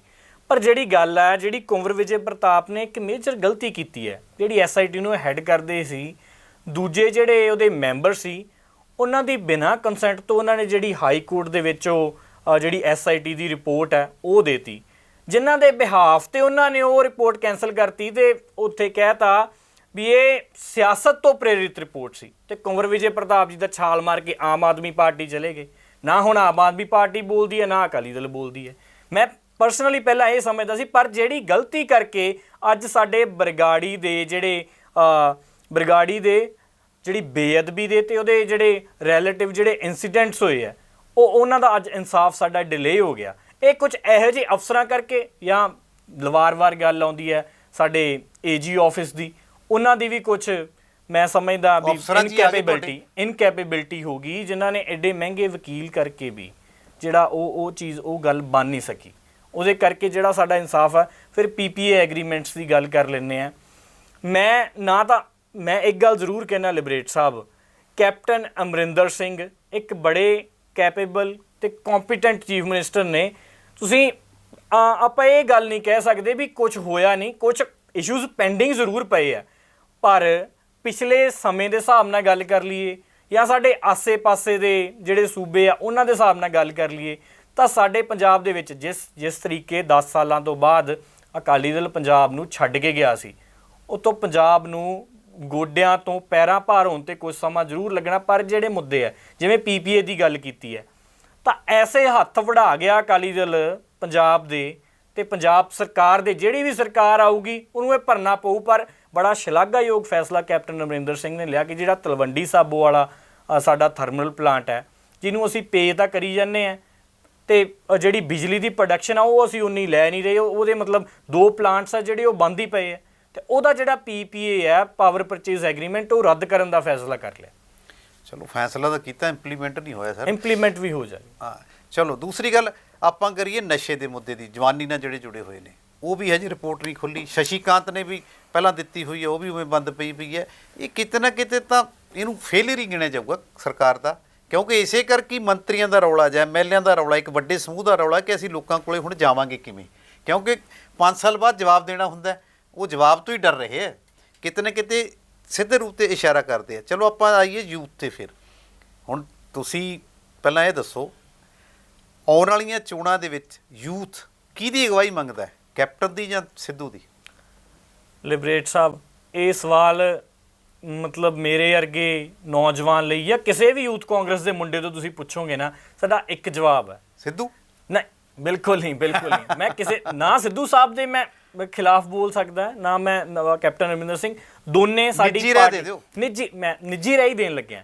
ਨਿੱਜੀ ਰਾਏ ਸਾਡੀ ਇਹ ਹੈ, ਕਿਸੇ ਵੀ ਤੁਸੀਂ ਯੂਥ ਕਾਂਗਰਸ ਦੇ ਨੌਜਵਾਨ ਨੂੰ ਬੁਲਾ ਕੇ ਪੁੱਛੋਗੇ, ਅਸੀਂ ਰਾਹੁਲ ਗਾਂਧੀ ਜਿਹੜੇ ਵੀ ਬੰਦੇ ਨੂੰ ਜਾਂ ਕਾਂਗਰਸ ਹਾਈ ਕਮਾਂਡ ਜਿਹੜੇ ਵੀ ਬੰਦੇ ਨੂੰ ਅਗਵਾਈ ਕਰਨ ਭੇਜੂਗੀ, ਅਸੀਂ ਡਟ ਕੇ ਉਹਦੇ ਨਾਲ ਖੜੇ ਹਾਂ। ਇੰਨੀ ਗੱਲ ਹੈ। ਭਾਵੇਂ ਉਹ ਸਿੱਧੂ ਸਾਹਿਬ ਹੋਣ, ਭਾਵੇਂ ਉਹ ਕੈਪਟਨ ਸਾਹਿਬ ਹੋਣ, ਭਾਵੇਂ ਉਹ ਤੀਜਾ ਕੋਈ ਅੱਜ ਸਾਡੇ ਮਿਨਿਸਟਰਸ 'ਚੋਂ ਭਾਵੇਂ ਉਹ ਹੋਵੇ, ਭਾਵੇਂ ਕੋਈ, ਉਹ ਸੋਚ ਸਮਝ ਕੇ ਜਿਹੜੇ ਵੀ ਬੰਦੇ ਨੂੰ ਸਾਡੀ ਅਗਵਾਈ ਕਰਨ ਦੇ ਯੋਗ ਮੰਨਣਗੇ, ਪੰਜਾਬ ਦੀ ਅਗਵਾਈ ਕਰਨ ਦੇ, ਅਸੀਂ ਉਹਦੇ ਨਾਲ ਠੋਕ ਕੇ ਹਿੱਕ ਡਾਹ ਕੇ ਖੜੇ ਹਾਂ। ਚਲੋ, ਇਹ ਤੁਸੀਂ ਗੱਲ ਕਰ ਲਈ ਉਹਨਾਂ ਦੀ ਅਗਵਾਈ ਦੀ। ਹੁਣ ਤੁਸੀਂ ਮੈਨੂੰ ਇਹ ਦੱਸੋ ਕਿ ਸਿੱਧੂ ਸਾਹਿਬ ਦੇ ਆਉਣ ਨਾਲ ਪਾਰਟੀ ਦਾ ਵਰਕਰ ਜਾਗਿਆ ਕਿ ਨਹੀਂ? ਇਹ ਬਿਲਕੁਲ ਡੈਫੀਨੇਟਲੀ ਜੀ, ਇਹ ਗੱਲ ਮੈਂ ਦੇਖੀ ਹੈ। ਤੁਸੀਂ ਅੱਜ ਕਾਂਗਰਸ ਭਵਨ 'ਚ ਜਾ ਕੇ ਰੌਣਕਾਂ, ਇਹ ਗੱਲ ਬਿਲਕੁਲ ਤੁਹਾਡੀ ਜਾਇਜ਼ ਹੈ, ਤੁਸੀਂ ਮੰਨਦੇ ਹੋ? ਮੈਂ ਇਹ ਗੱਲ ਜ਼ਰੂਰ ਮੰਨਦਾ, ਇਹ ਕੋਈ ਵੀ ਮੰਨੂਗਾ। ਜੇ ਵਰਕਰ ਜਾਗਿਆ ਤਾਂ ਵਰਕਰ ਦੀ ਲੋੜ ਹੈਗੀ ਹੈ ਨਾ ਚੋਣਾਂ ਦੇ ਵਿੱਚ। ਵਰਕਰ ਤੋਂ ਬਿਨਾਂ ਜੀ ਹੈ ਹੀ ਕੱਖ ਨਹੀਂ, ਕਿਸੇ ਪਾਰਟੀ ਦੇ ਪੱਲੇ ਕੁਝ ਨਹੀਂ। ਜਿਹਨੇ ਬੂਥਾਂ ਤੇ ਜਾ ਕੇ ਲੜਾਈ ਲੜਨੀ ਹੈ, ਜਿਹੜੇ ਇਲੈਕਸ਼ਨ ਲੜ ਰਹੇ ਆ ਨਾ ਲਿਬਰੇਟ ਸਾਹਿਬ, ਉਹਨਾਂ ਨੇ ਬਹਿ ਕੇ ਸਟ੍ਰੈਟਜੀ ਬਣਾਉਣੀ ਹੈ ਤੇ ਜਿਹੜਾ ਸਾਰਾ ਢੰਗ ਤਰੀਕਾ ਮੈਨੇਜਮੈਂਟ ਕਰਨੀ ਹੈ। ਪਰ ਜਿਹੜਾ ਵਰਕਰ ਹੈ, ਜਿਹੜਾ ਪੋਸਟਰਸ ਲਾਉਣ ਵਾਲਾ, ਦਰੀਆਂ ਵਿਛਾਉਣ ਵਾਲਾ, ਬੂਥਾਂ 'ਤੇ ਲੜਾਈ ਲੜਨ ਵਾਲਾ, ਉਹਨਾਂ ਤੋਂ ਬਿਨਾਂ ਕਿਸੇ ਪਾਰਟੀ, ਕੋਈ ਵੀ ਪਾਰਟੀ ਹੋਵੇ, ਉਹ ਜ਼ੀਰੋ ਆ। ਅੱਜ ਵਰਕਰ ਦੀ ਅਹਿਮੀਅਤ ਜਿਹੜੀ ਉਹ ਮੈਂ ਐਪਰੀਸ਼ੀਏਟ ਕਰਦਾ, ਜਿਹੜੀ ਨਵਜੋਤ ਸਿੰਘ ਸਿੱਧੂ ਨੇ ਸਮਝੀ ਹੈ, ਤੇ ਅੱਜ ਕਾਂਗਰਸ ਭਵਨ ਜਾ ਕੇ ਉਹੀ ਦੇਖ ਲੇ ਅੱਜ ਉੱਥੇ 100 200 300 ਬੰਦਾ ਉੱਥੇ ਮੇਲਾ ਲੱਗਿਆ ਹੁੰਦਾ। ਇਹ ਬੜੀ ਸਾਨੂੰ ਮਤਲਬ ਮਨ ਨੂੰ ਖੁਸ਼ੀ ਹੁੰਦੀ ਆ ਜਦੋਂ ਅਸੀਂ ਆਪਦੇ ਪਾਰਟੀ ਹੈੱਡਕੁਆਟਰ ਜਾਂਦੇ ਹਾਂ ਤੇ ਇੰਨੇ ਲੋਕ ਬੜੇ ਉਤਸ਼ਾਹ ਨਾਲ ਉਹਨਾਂ ਦੀ ਵੇਟ ਕਰਦੇ ਆ, ਉਹਨਾਂ ਨੂੰ ਮਿਲਦੇ ਆ, ਆਪਦੀਆਂ ਸਮੱਸਿਆਵਾਂ ਦੱਸਦੇ। ਤੁਸੀਂ ਇਹ ਨਹੀਂ ਸਮਝਦੇ ਵੀ ਇਹੋ ਜਿਹੀ ਰਵਾਨਗੀ, ਇਹੋ ਜਿਹੀ ਰੌਣਕ ਜਦੋਂ ਸਰਕਾਰ ਆਈ ਸੀ ਉਦੋਂ ਹੋ ਜਾਣੀ ਚਾਹੀਦੀ ਸੀ? ਬਿਲਕੁਲ ਹੋ ਜਾਣੀ ਚਾਹੀਦੀ ਸੀ, ਬਿਲਕੁਲ ਹੋ ਜਾਣੀ ਚਾਹੀਦੀ ਸੀ। ਪਰ ਤੇ ਫਿਰ ਕੁਝ ਕਾਂਗਰਸ ਸਵਾਲ ਪਾਰਟੀ ਤਾਂ ਕੁਝ ਜਾਖੜ ਸਾਹਿਬ ਤੇ ਆਉਂਦੇ। ਫਿਰ ਜਾਖੜ ਸਾਹਿਬ ਤੇ ਨਹੀਂ, ਅਸਲ 'ਚ ਗੱਲ ਜਾਖੜ ਪਤਾ ਸਾਹਿਬ ਵੀ ਪ੍ਰਧਾਨ ਹਰੇਕ ਦਾ ਲਿਬਰੇਟ ਸਾਹਿਬ ਵਰਕਿੰਗ ਸਟਾਈਲ ਹੈ। ਜਾਖੜ ਸਾਹਿਬ ਦਾ ਆਪਣਾ ਸੀ, ਉਹ ਵੀ ਜ਼ਰੂਰ ਕਾਂਗਰਸ ਭਵਨ 'ਚ ਆਉਂਦੇ ਸੀ, ਉਹਨਾਂ ਕੋਲ ਵੀ ਲੋਕ ਆਉਂਦੇ ਸੀ। ਪਰ ਇੱਕ ਮਤਲਬ ਆਪਾਂ ਕਹਿ ਸਕਦੇ ਕਿ ਨਵਜੋਤ ਸਿੰਘ ਸਿੱਧੂ ਦੀ ਲੋਕਾਂ 'ਚ ਅੱਜ ਉੱਥੇ ਕਾਂਗਰਸ ਭਵਨ ਦੇ ਵਿੱਚ ਮੈਂ ਨਹੀਂ ਕਹਿੰਦਾ ਕਿ ਇਕੱਲਾ ਕਾਂਗਰਸ ਵਰਕਰ ਹੀ ਆਉਂਦਾ। ਨਵਜੋਤ ਸਿੰਘ ਸਿੱਧੂ ਦੀ ਮਤਲਬ ਲੋਕਪ੍ਰਿਯਤਾ ਸਾਰਾ ਪੰਜਾਬ ਜਾਣਦਾ, ਬਲਕਿ ਪੂਰਾ ਭਾਰਤ ਜਾਣਦਾ। ਉਹਨਾਂ ਕੋਲੇ ਕਾਂਗਰਸ ਦਾ ਕਾਡਰ ਹੀ ਨਹੀਂ ਬਲਕਿ ਲੋਕ ਵੈਸੇ ਹੀ ਮੁਸ਼ਕਲਾਂ ਲੈ ਕੇ ਬੜੇ ਆਉਂਦੇ ਤੇ ਉੱਥੇ ਮਤਲਬ ਜਿਹੜਾ ਰੌਣਕ ਮੇਲਾ ਉਹ ਸਿਰਫ ਕਾਂਗਰਸ ਦੇ ਵਰਕਰਸ ਦਾ ਨਹੀਂ, ਕਾਂਗਰਸ ਦੇ ਵਰਕਰਸ ਦਾ ਉਤਸ਼ਾਹ ਹੋਏ ਆ। ਪੰਜਾਬ ਦੇ ਲੋਕ, ਆਮ ਲੋਕ ਜਿਹੜੇ ਮਤਲਬ ਜਿਹੜੇ ਪੋਲੀਟੀਕਲੀ ਕਿਸੇ ਨਾਲ ਕੋਈ ਖਾਸ ਐਫੀਲੀਏਟਡ ਨਹੀਂ ਹੈ, ਹੋਰ ਕਿਸੇ ਪਾਰਟੀ ਨਾਲ ਵੀ ਹੋਣ, ਉਹ ਆਪਦੀਆਂ ਸਮੱਸਿਆ ਲੈ ਕੇ ਵੀ ਜ਼ਰੂਰ ਆਉਂਦੇ ਆ। ਇੱਕ ਆਪਾਂ ਮੰਨ ਕੇ ਚੱਲਦੇ ਹਾਂ, ਕਿਉਂਕਿ ਪਹਿਲਾਂ ਸਵਾਲ ਮੰਨ ਲਓ ਮੂਲ ਤਾਂ ਲੈ ਕੇ ਆਪਾਂ ਕਰਦੇ ਰਹੇ ਹਾਂ ਪੜ੍ਹਾਈਆਂ ਦੇ ਵਿੱਚ। ਤੁਸੀਂ ਦੱਸੋ ਜੇ ਸਿੱਧੂ ਨੂੰ ਅਗਵਾਈ ਮਿਲ ਜਾਂਦੀ ਹੈ ਜੀ ਤਾਂ ਕੀ ਤੁਸੀਂ ਸਮਝਦੇ ਹੋ ਜਿਹੜੇ ਮੁੱਦੇ ਹੁਣ ਰਹਿ ਗਏ ਉਹ ਰਫ਼ਤਾਰ ਫੜਨਗੇ ਹੱਲ ਹੋਣ ਵਾਸਤੇ? ਸਭ ਤੋਂ ਪਹਿਲਾਂ ਤਾਂ ਮੈਂ ਅਗਵਾਈ ਦੀ ਗੱਲ ਕਰਦਾ ਜੀ। ਜੇ ਮਿਲ ਜਾਂਦੀ ਹੈ, ਮੈਂ ਦੱਸ ਰਿਹਾ ਜੇ ਦਾ ਜੀ ਮੈਂ ਤੁਹਾਨੂੰ ਗੱਲ ਦੱਸ ਦਿੰਦਾ। ਅਸੀਂ ਆਸ ਤਾਂ ਕੈਪਟਨ ਅਮਰਿੰਦਰ ਸਿੰਘ ਜੀ ਤੋਂ ਵੀ ਕਰਦੇ ਹਾਂ ਤੇ ਨਵਜੋਤ ਸਿੰਘ ਸਿੱਧੂ ਤੋਂ ਵੀ ਕਰਦੇ ਹਾਂ। ਉਹ ਮਤਲਬ ਪਿਛਲੇ ਕਾਫੀ ਲੰਬੇ ਸਮੇਂ ਤੋਂ ਇਹ ਮਸਲੇ ਸਾਰੇ ਉਠਾਉਂਦੇ ਆਏ ਨੇ। ਭਾਵੇਂ ਤੁਸੀਂ ਨਸ਼ਿਆਂ ਦੀ ਗੱਲ ਕੀਤੀ, ਉਹ ਵੀ ਉਹ ਉਠਾਉਂਦੇ ਆਏ ਨੇ, ਭਾਵੇਂ ਬੇਅਦਬੀ ਦੀ ਗੱਲ ਕੀਤੀ, ਤੇ ਇਹ ਪੰਜਾਬ ਦੇ ਹਰ ਇੱਕ ਇਨਸਾਨ ਦੇ ਦਿਲ 'ਚ ਇਹਨਾਂ ਗੱਲਾਂ ਦਾ ਦਰਦ ਹੈ। ਤੇ ਮੈਂ ਸਮਝਦਾ ਨਵਜੋਤ ਸਿੰਘ ਸਿੱਧੂ ਦੇ ਵੀ ਦਿਲ 'ਚ। ਤੇ ਇਹ ਜੇ ਦੀ ਗੱਲ ਆ ਹਜੇ, ਪਰ ਪਾਰਟੀ ਹਾਈ ਕਮਾਂਡ ਜਿਹਨੂੰ ਵੀ ਅਗਵਾਈ ਕਰਨ ਦੇ ਯੋਗ ਸਮਝੂਗੀ ਉਹਨੂੰ ਭੇਜੂਗੀ ਤੇ ਉਹ ਇਸ ਮਸਲਿਆਂ ਨੂੰ, ਮੈਂ ਤਾਂ ਕੈਪਟਨ ਅਮਰਿੰਦਰ ਸਿੰਘ ਜੀ ਤੋਂ ਵੀ ਆਸ ਕਰਦਾ ਵੀ ਜਾਣ ਤੋਂ ਪਹਿਲਾਂ, ਇਲੈਕਸ਼ਨਸ ਤੋਂ ਪਹਿਲਾਂ ਕੋਡ ਤੋਂ ਪਹਿਲਾਂ ਉਹ ਇਸ ਮਸਲਿਆਂ ਦਾ ਹੱਲ ਕਰਕੇ ਜਾਣਗੇ। ਸਮਾਂ ਤਾਂ ਬੜਾ ਥੋੜਾ ਰਹਿ ਗਿਆ। ਸਮਾਂ ਤਾਂ ਦੇਖੋ ਜੀ, ਜੇ ਮਤਲਬ ਹੋਣ ਤੇ ਜੇ ਉਹ ਸਾਰੇ ਕੁਝ ਚੇਂਜਿਸ ਦੀ ਜਿਹੜੀ ਲੋੜ ਆ, ਭਾਵੇਂ ਉਹ ਬਿਊਰੋਕ੍ਰੇਸੀ 'ਚ ਹੋਵੇ, ਪਿੱਛੇ ਜੇ ਵੀ ਟਰਾਂਸਫਰਸ ਤੇ ਚੇਂਜਿਸ ਬਿਊਰੋਕ੍ਰੇਸੀ 'ਚ ਕੀਤੀਆਂ, ਜੇ ਉਹ ਕੁਝ ਚੇਂਜਿਸ ਬਿਊਰੋਕ੍ਰੇਸੀ 'ਚ ਜਾਂ ਸਿਸਟਮ 'ਚ ਕੁਝ ਚੇਂਜਿਸ ਹੋਣ ਤਾਂ ਹੋਣ ਦਾ ਮੈਂ ਸਮਝਦਾ ਵੀ ਮਹੀਨੇ ਤੋਂ ਵੀ ਪਹਿਲਾਂ ਹੋ ਸਕਦਾ। ਪਰ ਇੱਕ ਗੱਲ ਆ ਨਾ ਜੀ, ਹੁਣ ਸਾਰੇ ਮੁੱਦੇ ਉੱਠੇ ਨੇ, ਸਵਾਲ ਤਾਂ ਕਈ ਉੱਠਦੇ ਨੇ ਵੀ ਜਿਹੜੇ ਹੁਣ ਮੰਤਰੀ ਹੁਣ ਸਵਾਲ ਉਠਾ ਰਹੇ ਨੇ, ਜਿਹੜੇ ਐਮਐਲਏ ਹੁਣ ਸਵਾਲ ਉਠਾ ਰਹੇ ਨੇ, ਕੀ ਉਹ 4 ਸਾਲ ਪਹਿਲਾਂ ਨਹੀਂ ਉਠਾ ਸਕਦੇ ਸੀ? ਜਾਂ ਉਹ 4.5 ਸਾਲ ਤੇ ਆ ਕੇ ਨੇੜੇ ਜਦੋਂ ਦੁਬਾਰਾ ਚੋਣਾਂ 'ਚ ਜਾਣਾ ਤਾਂ ਇਹ ਗੱਲਾਂ ਹੋ ਰਹੀਆਂ? ਜਾਂ ਇੱਕ ਵੱਡਾ ਵਿਰੋਧ ਕਿਸਾਨ ਅੰਦੋਲਨ ਨੇ ਪੈਦਾ ਕਰਤਾ ਤਾਂ ਹੋ ਰਹੀਆਂ?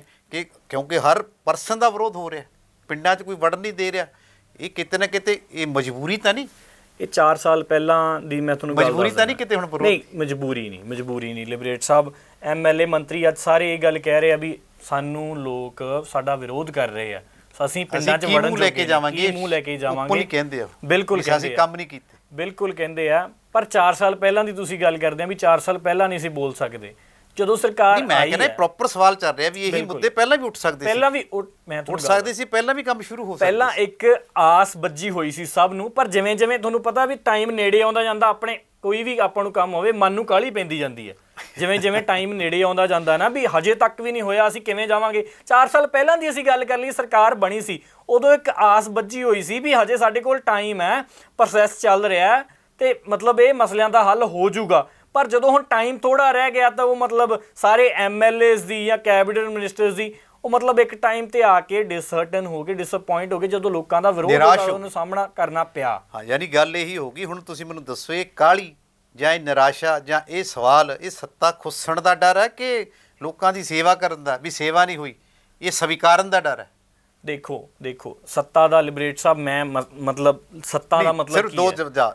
ਬਿਲਕੁਲ, ਇਹ ਸੱਤਾ ਖੁੱਸਣ ਦਾ ਡਰ ਹੈ ਜਾਂ ਇੰਨੇ ਸਮੇਂ 'ਚ ਕੰਮ ਨਾ ਕਰਨ ਦਾ ਸਵੀਕਾਰਨ ਦਾ ਡਰ? ਸਵੀਕਾਰਨ ਦਾ ਜੀ, ਮੈਂ ਤੁਹਾਨੂੰ ਗੱਲ ਦੱਸ ਦਿੰਦਾ ਲਿਬਰੇਟ ਸਾਹਿਬ, ਮਾਫ ਕਰਿਓ। ਸੱਤਾ ਦਾ ਅਸਲ 'ਚ ਮਤਲਬ ਕੀ ਹੈ? ਅਸਲ ਤਾਂ ਰਾਜਨੀਤੀ ਮੇਰਾ ਪਰਸਨਲ ਹੈ ਵੀ ਰਾਜਨੀਤੀ ਇੱਕ ਸ਼ਬਦ ਹੀ ਅੱਜ ਗਲਤ ਹੋ ਗਿਆ ਵੀ ਰਾਜ ਕਰਨ ਦੀ ਹੋਈ ਨੀਤੀ। ਅੱਜ ਸੇਵਾ, ਜਿਹੜੀ ਰਾਜਨੀਤੀ, ਪੋਲੀਟਿਕਸ ਜਾਂ ਸਿਆਸਤ ਕਹਿ ਲਓ, ਜਿਹੜੀ ਲੋਕਾਂ ਦੀ ਸੇਵਾ ਕਰਨ ਵਾਸਤੇ ਸੀ, ਉਹ ਸਿਰਫ ਤੇ ਸਿਰਫ ਆਪਦੇ ਫਾਇਦੇ ਲਈ, ਨਿੱਜੀ ਹਿੱਤਾਂ ਲਈ ਹੱਥਕੰਡੇ ਅਪਣਾਉਣ ਤੇ ਸਿਰਫ ਸੱਤਾ ਤੱਕ ਸੀਮਿਤ ਰਹਿ ਗਈ। ਪਰ ਮੈਂ ਹਰ ਇੱਕ ਪਾਰਟੀ ਦੇ ਵਿੱਚ ਕੋਈ ਨਾ ਕੋਈ ਚੰਗੇ ਬੰਦੇ ਜਿਹੜੇ ਸੇਵਾ ਭਾਵਨਾ ਦੇ ਨਾਲ, ਤੇ ਕਾਂਗਰਸ ਦੇ ਵਿੱਚ ਵੀ ਸਾਡੇ MLAs ਜਾਂ ਮਿਨਿਸਟਰਸ ਬੜੀ ਕਬਲੀਅਤ ਵਾਲੇ ਆ, ਬੜੇ ਤਰੀਕੇ ਨਾਲ ਕੰਮ ਕਰ ਰਹੇ ਆ, ਲੋਕਾਂ ਦੀ ਸੇਵਾ ਕਰ ਰਹੇ ਆ।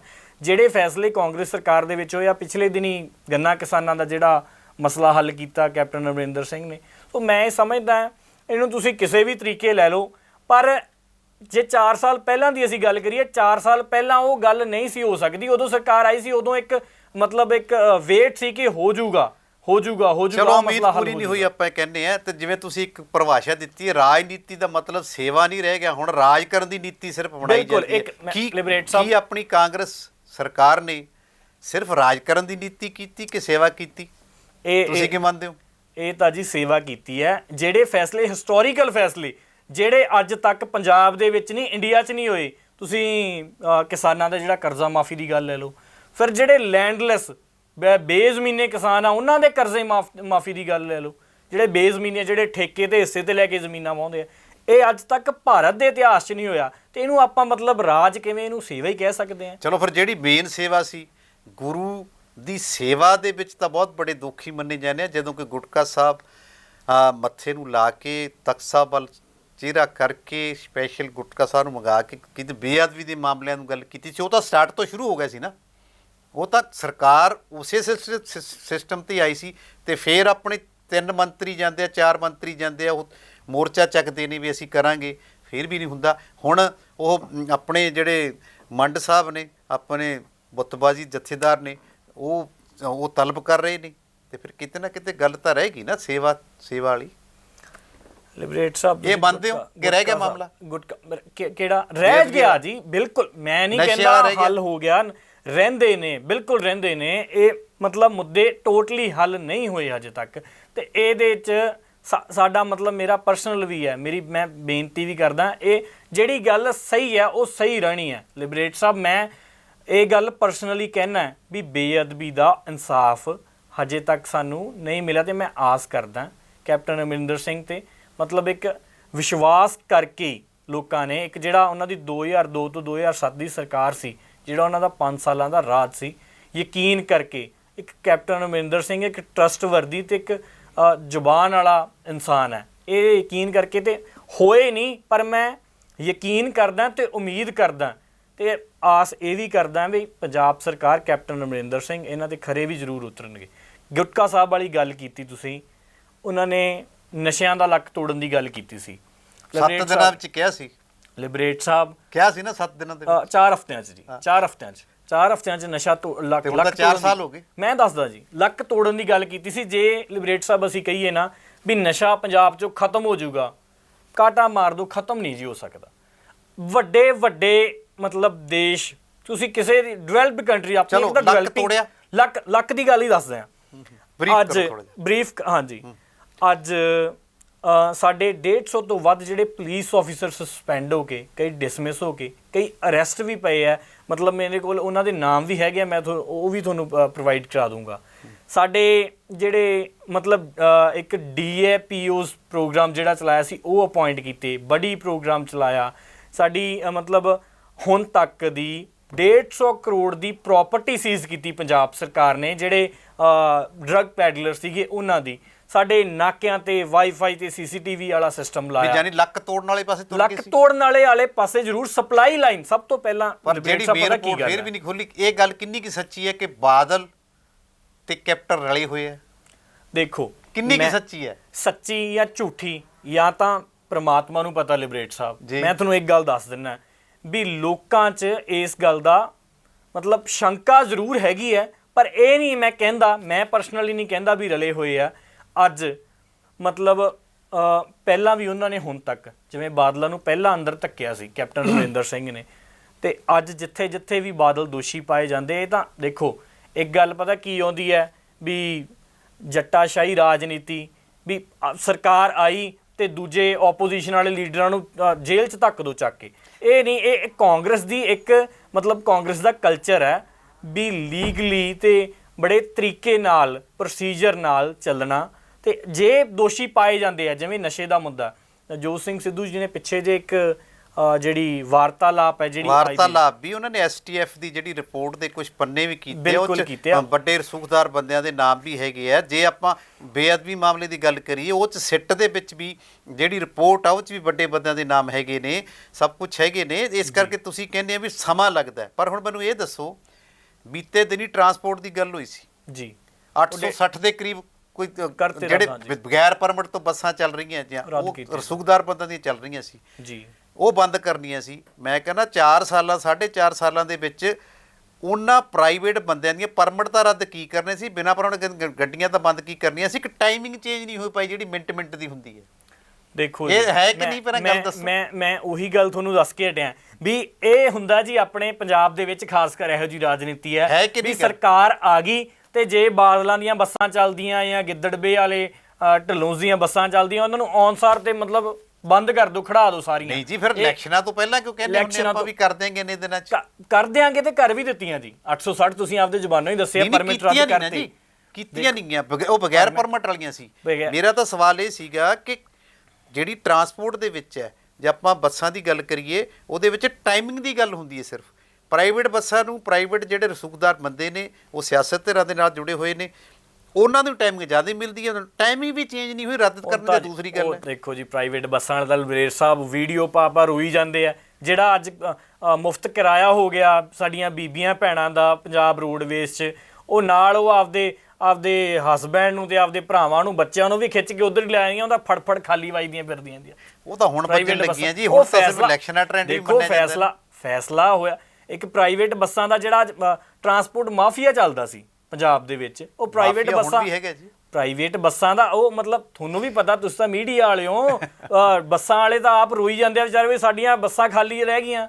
ਉਹ ਸਰਕਾਰੀ ਬੱਸਾਂ ਦੇ ਵਿੱਚ ਅੱਜ ਜਿਹੜਾ ਸਾਡੀਆਂ ਬੀਬੀਆਂ ਭੈਣਾਂ ਦਾ, ਲੇਡੀਜ਼ ਦਾ ਕਿਰਾਇਆ ਮੁਫਤ ਹੋਣ ਕਰਕੇ, ਨਾਲੇ ਤਾਂ ਇੱਕ ਵੈਲਫੇਅਰ ਸਕੀਮ ਚੱਲੀ, ਨਾਲੇ ਪੰਜਾਬ ਰੋਡਵੇਜ਼ ਨੂੰ ਮੁਨਾਫਾ ਹੋਇਆ। ਗੱਲ ਐਡ ਕਰਦਾ, ਤੁਸੀਂ ਕਹਿੰਦੇ ਪ੍ਰਾਈਵੇਟ ਵਾਲੇ ਤਾਂ ਰੋਈ ਜਾਂਦੇ ਆ, ਹੁਣ ਤੁਸੀਂ ਇਹ ਪ੍ਰਾਈਵੇਟ ਵਾਲਿਆਂ ਦੀ ਪੈਰ ਵੀ ਕਰਦੇ ਹੋ ਜਾਂ ਸਰਕਾਰ ਦੀ ਨੀਤੀ ਦੀ ਵਿਰੋਧ ਕਰਦੇ ਹੋ? ਸਰਕਾਰ ਦੀ ਨੀਤੀ ਦੀ ਵਿਰੋਧਤਾ ਵੀ ਨਹੀਂ ਕਰ ਰਿਹਾ ਤੇ ਉਹਨਾਂ ਦੀ ਪੈਰਵਾਈ ਨਹੀਂ ਕਰ ਰਿਹਾ। ਮੈਂ ਤੁਹਾਨੂੰ ਸਰਕਾਰ ਦੀ ਸਕੀਮ ਦੱਸ ਰਿਹਾ, ਜਿਵੇਂ ਤੁਸੀਂ ਟਰਾਂਸਪੋਰਟ ਮਾਫੀਆ ਦੀ ਗੱਲ ਕੀਤੀ ਸੀ, ਉਹ ਗੱਲ ਤੁਹਾਨੂੰ ਮੈਂ ਦੱਸ ਰਿਹਾ। ਚਲੋ ਇੱਕ ਲਾਸਟ ਸਵਾਲ ਦੱਸੋ, ਆਉਂਦੀ ਚੋਣਾਂ ਦੇ ਵਿੱਚ ਯੂਥ ਦੀ ਭੂਮਿਕਾ ਤਾਂ ਸਿੱਧੂ ਸਾਹਿਬ ਨੇ ਕਹਿਤਾ ਵੀ ਜੇ ਮੇਰੀ ਗਵਾਹੀ ਰਹੀ ਤਾਂ 1.5 ਗੁਣਾ ਵਧਾ ਦੇਣੀ ਆ ਮੈਂ, ਜਿਹੜੀ ਪਹਿਲਾਂ ਹੈਗੀ। ਫਿਰ ਤੁਸੀਂ ਕਹਿਤਾ ਵੀ ਰਾਹੁਲ ਗਾਂਧੀ ਜੀ ਯੂਥ ਨੂੰ ਅੱਗੇ ਲੈ ਕੇ ਆਉਣਗੇ। ਫਿਰ ਤੁਸੀਂ ਅੰਕੜੇ ਦੱਸੇ ਕਿ ਇਹ ਜਿਹੜੇ ਅੰਕੜੇ ਵਸੋਂ ਦੇ ਹਿਸਾਬ ਨਾਲ ਇੰਨੇ ਨੇ, ਆਬਾਦੀ ਦੇ ਹਿਸਾਬ ਨਾਲ, ਉਹਦੇ ਹਿਸਾਬ ਨਾਲ ਸਾਨੂੰ ਭਾਗੀਦਾਰੀ ਮਿਲਣੀ ਚਾਹੀਦੀ ਹੈ। ਪਰ ਜੇ ਆਪਾਂ ਪਿਛਲੇ 4 ਸਾਲਾਂ ਦੀ ਗੱਲ ਕਰੀਏ ਤਾਂ ਉਹਦੇ 'ਚ ਯੂਥ ਨੂੰ ਨਜ਼ਰਅੰਦਾਜ਼ ਕੀਤਾ ਗਿਆ ਜਾਂ ਕੀਤਾ ਜਾਂਦਾ ਰਿਹਾ, ਜਾਂ ਉਹਨਾਂ ਦੀ ਹੱਕਾਂ ਦੀ ਗੱਲ ਹੈ ਜਾਂ ਉਹਨਾਂ ਨਾਲ ਜੁੜੇ ਹੋਏ ਮਸਲਿਆਂ ਦੀ ਗੱਲ ਹੈ।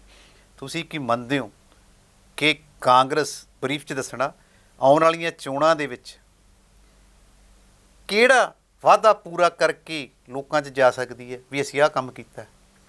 ਇੱਕ ਦੱਸਣਾ ਸਿਰਫ, ਜਿਆਦਾ ਪੁੱਛਣੇ ਨਹੀਂ। ਇੱਕ ਨਹੀਂ, ਸਾਰੇ ਹੀ ਹੋ ਜਾਣੇ ਆ ਜੀ। ਇੱਕ ਦੱਸੋ ਕਿਹੜਾ ਲੈ ਕੇ? ਸਾਰੇ ਦੇਖੋ, ਮੁੱਦੇ ਸਾਰੇ ਜ਼ਰੂਰੀ ਹੈ। ਵਾਅਦੇ ਜਿਹੜੇ ਕੀਤੇ ਸੀ, ਕਿਹੜਾ ਮੇਨ ਹੈ? ਵਾਅਦੇ ਸਭ ਤੋਂ ਮੇਨ ਮੈਂ ਦੱਸ ਦਿੰਦਾ। ਜੇ ਤੁਸੀਂ ਮੇਨ ਦੀ ਗੱਲ ਕਰਦੇ ਹੋ, ਸਭ ਤੋਂ ਜ਼ਰੂਰੀ ਦੀ ਗੱਲ ਕਰਦੇ ਹੋ, ਜੀ, ਸਾਡੇ ਗੁਰੂ ਦਾ ਇਨਸਾਫ ਸਭ ਤੋਂ, ਮੈਂ ਸਮਝਦਾ ਵੀ ਗੁਰੂ ਨੂੰ ਇਨਸਾਫ, ਗੁਰੂ ਨੂੰ ਇਨਸਾਫ ਤਾਂ ਦਵਾ ਨਹੀਂ ਸਕਦੇ। ਗੁਰੂ ਨੂੰ ਇਨਸਾਫ ਦਾ ਅਸੀਂ ਕੋਈ ਨਹੀਂ ਗੁਰੂ ਨੂੰ ਇਨਸਾਫ ਦਿਵਾਉਣ ਵਾਲੇ, ਗੁਰੂ ਤਾਂ ਖੁਦ ਇਨਸਾਫ ਦਿੰਦਾ। ਉਹ ਗੱਲ ਤਾਂ ਅਧੂਰੀ ਹੈ ਸਰ। ਉਹੀ ਕਹਿਣਾ, ਉਹੀ ਪੂਰੀ ਕਰਕੇ ਅੱਜ ਸਭ ਤੋਂ ਵੱਡਾ ਰੋਸ, ਜੇ ਉਹ ਚੀਜ਼ ਨਾ ਪੂਰੀ ਹੋਈ ਤਾਂ ਸਭ ਤੋਂ ਵੱਡਾ ਰੋਸ ਉਹਦਾ ਸਰਕਾਰ ਨੂੰ ਸਾਹਮਣਾ ਕਰਨਾ ਪਊ। ਉਹਦਾ ਖਮਿਆਜਾ ਅਕਾਲੀ ਦਲ ਨੇ ਵੀ ਭੁਗਤਿਆ। ਅਕਾਲੀ ਦਲ, ਕਾਂਗਰਸ ਦੀ ਗੱਲ ਕਰੀਏ ਆਪਾਂ, ਬਿਲਕੁਲ ਉਹਨਾਂ ਦੇ ਰਾਜ 'ਚ ਹੋਇਆ। ਜੇ ਇਹ ਸਰਕਾਰ ਨੇ ਹੱਲ ਨਾ ਕੀਤਾ ਤਾਂ ਡੈਫੀਨੇਟਲੀ ਭੁਗਤਣਾ ਪਊ। ਇਹ ਸਨ ਰੋਬਨਦੀਪ ਸਿੰਘ ਭੁੱਲਰ ਸਾਹਿਬ, ਜਿਨ੍ਹਾਂ ਨੇ ਬੜੀ ਅੱਛੀ ਤਰ੍ਹਾਂ ਆਪਣੀ ਸਰਕਾਰ, ਆਪਣੀ ਪਾਰਟੀ ਦੀ ਪੈਰਵੀ ਕੀਤੀ। ਚਾਹੇ ਬਹੁਤ ਗੱਲਾਂ ਦੇ ਵਿੱਚ ਉਹਨਾਂ ਨੂੰ ਖੁਦ ਵੀ ਅੰਦਰ ਲੱਗਦਾ ਹੋਊਗਾ ਕਿ ਅਸੀਂ ਰਹਿ ਗਏ ਹਾਂ, ਅਸੀਂ ਕੰਮ ਪੂਰੇ ਕਰ ਨਹੀਂ ਸਕੇ। ਹੈੱਡ 'ਤੇ ਉਹ ਇੱਕ ਗੱਲ ਤਾਂ ਮੰਨ ਹੀ ਗਏ ਕਿ ਜੇ ਗੁਰੂ ਦਾ ਜਿਹੜਾ ਮਾਮਲਾ ਸੀ ਬੇਅਦਬੀ ਦਾ, ਉਹ 'ਚ ਇਨਸਾਫ ਜੇ ਦਵਾ ਦੇ ਕਾਂਗਰਸ ਪਾਰਟੀ ਹੁਣ ਵੀ, ਤਾਂ ਲੋਕਾਂ 'ਚ ਜਾਣ ਜੋਗੀ ਹੈਗੀ ਹੈ। ਨਹੀਂ ਤਾਂ ਉਹਨਾਂ ਕੈਬਨਿਟ ਮੰਤਰੀਆਂ, ਉਹਨਾਂ MLA ਜਾਂ ਸਿੱਧੂ ਸਾਹਿਬ ਦੀਆਂ ਗੱਲਾਂ ਦੇਣੀਆਂ ਬੜੀਆਂ ਔਖੀਆਂ ਹੋ ਜਾਣੀਆਂ। ਜਿਵੇਂ ਉਹ ਕਹਿੰਦੇ ਨੇ ਕਿ ਇਸ ਤੋਂ ਬਾਅਦ ਅਸੀਂ ਲੋਕਾਂ 'ਚ ਮੂੰਹ ਲੈ ਕੇ ਕੀ ਜਾਵਾਂਗੇ। ਪਰ ਇਹ ਫਿਰ ਵੀ ਮੰਨਦੇ ਆ ਜੇ ਗੁਰੂ ਸਾਹਿਬ ਦੀ ਬੇਅਦਬੀ ਦੀ ਮਾਮਲਾ ਜਿਹੜਾ ਹੈਗਾ, ਉਹਦੇ ਪ੍ਰਤੀ ਇਨਸਾਫ ਤੱਕ ਪਹੁੰਚ ਜੇ ਪਾਰਟੀ ਜਾਂ ਪਹੁੰਚਾਉਣ ਵਿੱਚ ਐਗਰਸਰ ਹੋ ਕੇ ਕੰਮ ਕਰ ਲਏ ਹੁਣ ਵੀ, ਤਾਂ ਲੋਕਾਂ 'ਚ ਜਾਣ ਜੋਗੀ ਹੋ ਗਈ ਹੈ। ਨਹੀਂ ਤਾਂ ਬਹੁਤ ਐਸੇ ਸਵਾਲ ਨੇ ਜਿੱਥੇ ਕਾਂਗਰਸ ਨੂੰ ਜਿਨ੍ਹਾਂ ਦਾ ਜਵਾਬ ਦੇਣਾ ਮੁਸ਼ਕਲ ਹੋ ਜਾਣਾ। ਬਾਕੀ 2022 ਦੀਆਂ ਚੋਣਾਂ ਦੱਸਣਗੀਆਂ ਕਿ ਪੰਜਾਬ ਦੇ ਗੁਰੂ ਲੇਵਾ ਨਾਨਕ ਲੇਵਾ ਨਾਮ ਤੇ ਪੈਰੋਕਾਰ ਤੇ ਸਿੱਖ ਕੌਮ ਇਹਦਾ ਕੀ ਜਵਾਬ ਦਿੰਦੀ ਹੈ, ਇਹ ਆਉਣ ਵਾਲੇ ਦਿਨਾਂ 'ਚ ਪਤਾ ਲੱਗੇਗਾ। ਤੇ ਅਸੀਂ ਜਿਹੀਆਂ ਚਰਚਾਵਾਂ ਦਰਸ਼ਕਾਂ ਸਾਹਮਣੇ ਰੱਖਦੇ ਰਹਿੰਦੇ ਹਾਂ। ਜੇ ਸਾਡੇ ਅਜਿਹੀ ਚਰਚਾਵਾਂ ਦਰਸ਼ਕਾਂ ਨੂੰ ਠੀਕ ਲੱਗਦੀਆਂ ਤਾਂ ਸਾਡਾ ਪ੍ਰੋਗਰਾਮ ਠੀਕ ਲੱਗਦਾ ਹੈ ਤਾਂ ਸਾਡੇ ਪ੍ਰੋਗਰਾਮ ਨੂੰ ਸ਼ੇਅਰ ਤੇ ਲਾਈਕ ਜ਼ਰੂਰ ਕਰ ਦੇਣ ਤੇ ਦੂਸਰਾ ਸਾਡੇ ਚੈਨਲ ਨੂੰ ਸਬਸਕ੍ਰਾਈਬ ਜ਼ਰੂਰ ਕਰ ਲੈਣ ਤਾਂ ਜੋ ਉਹਨਾਂ ਨੂੰ ਅਜਿਹੇ ਪ੍ਰੋਗਰਾਮਾਂ ਦੀ ਸੂਚਨਾ ਪਹਿਲੋਂ ਮਿਲਦੀ ਰਹੇ। ਤੇ ਲਗਾਤਾਰ ਵੇਖਦੇ ਰਹੋ ਸਕਾਈ ਨਿਊਜ਼ ਪੰਜਾਬ।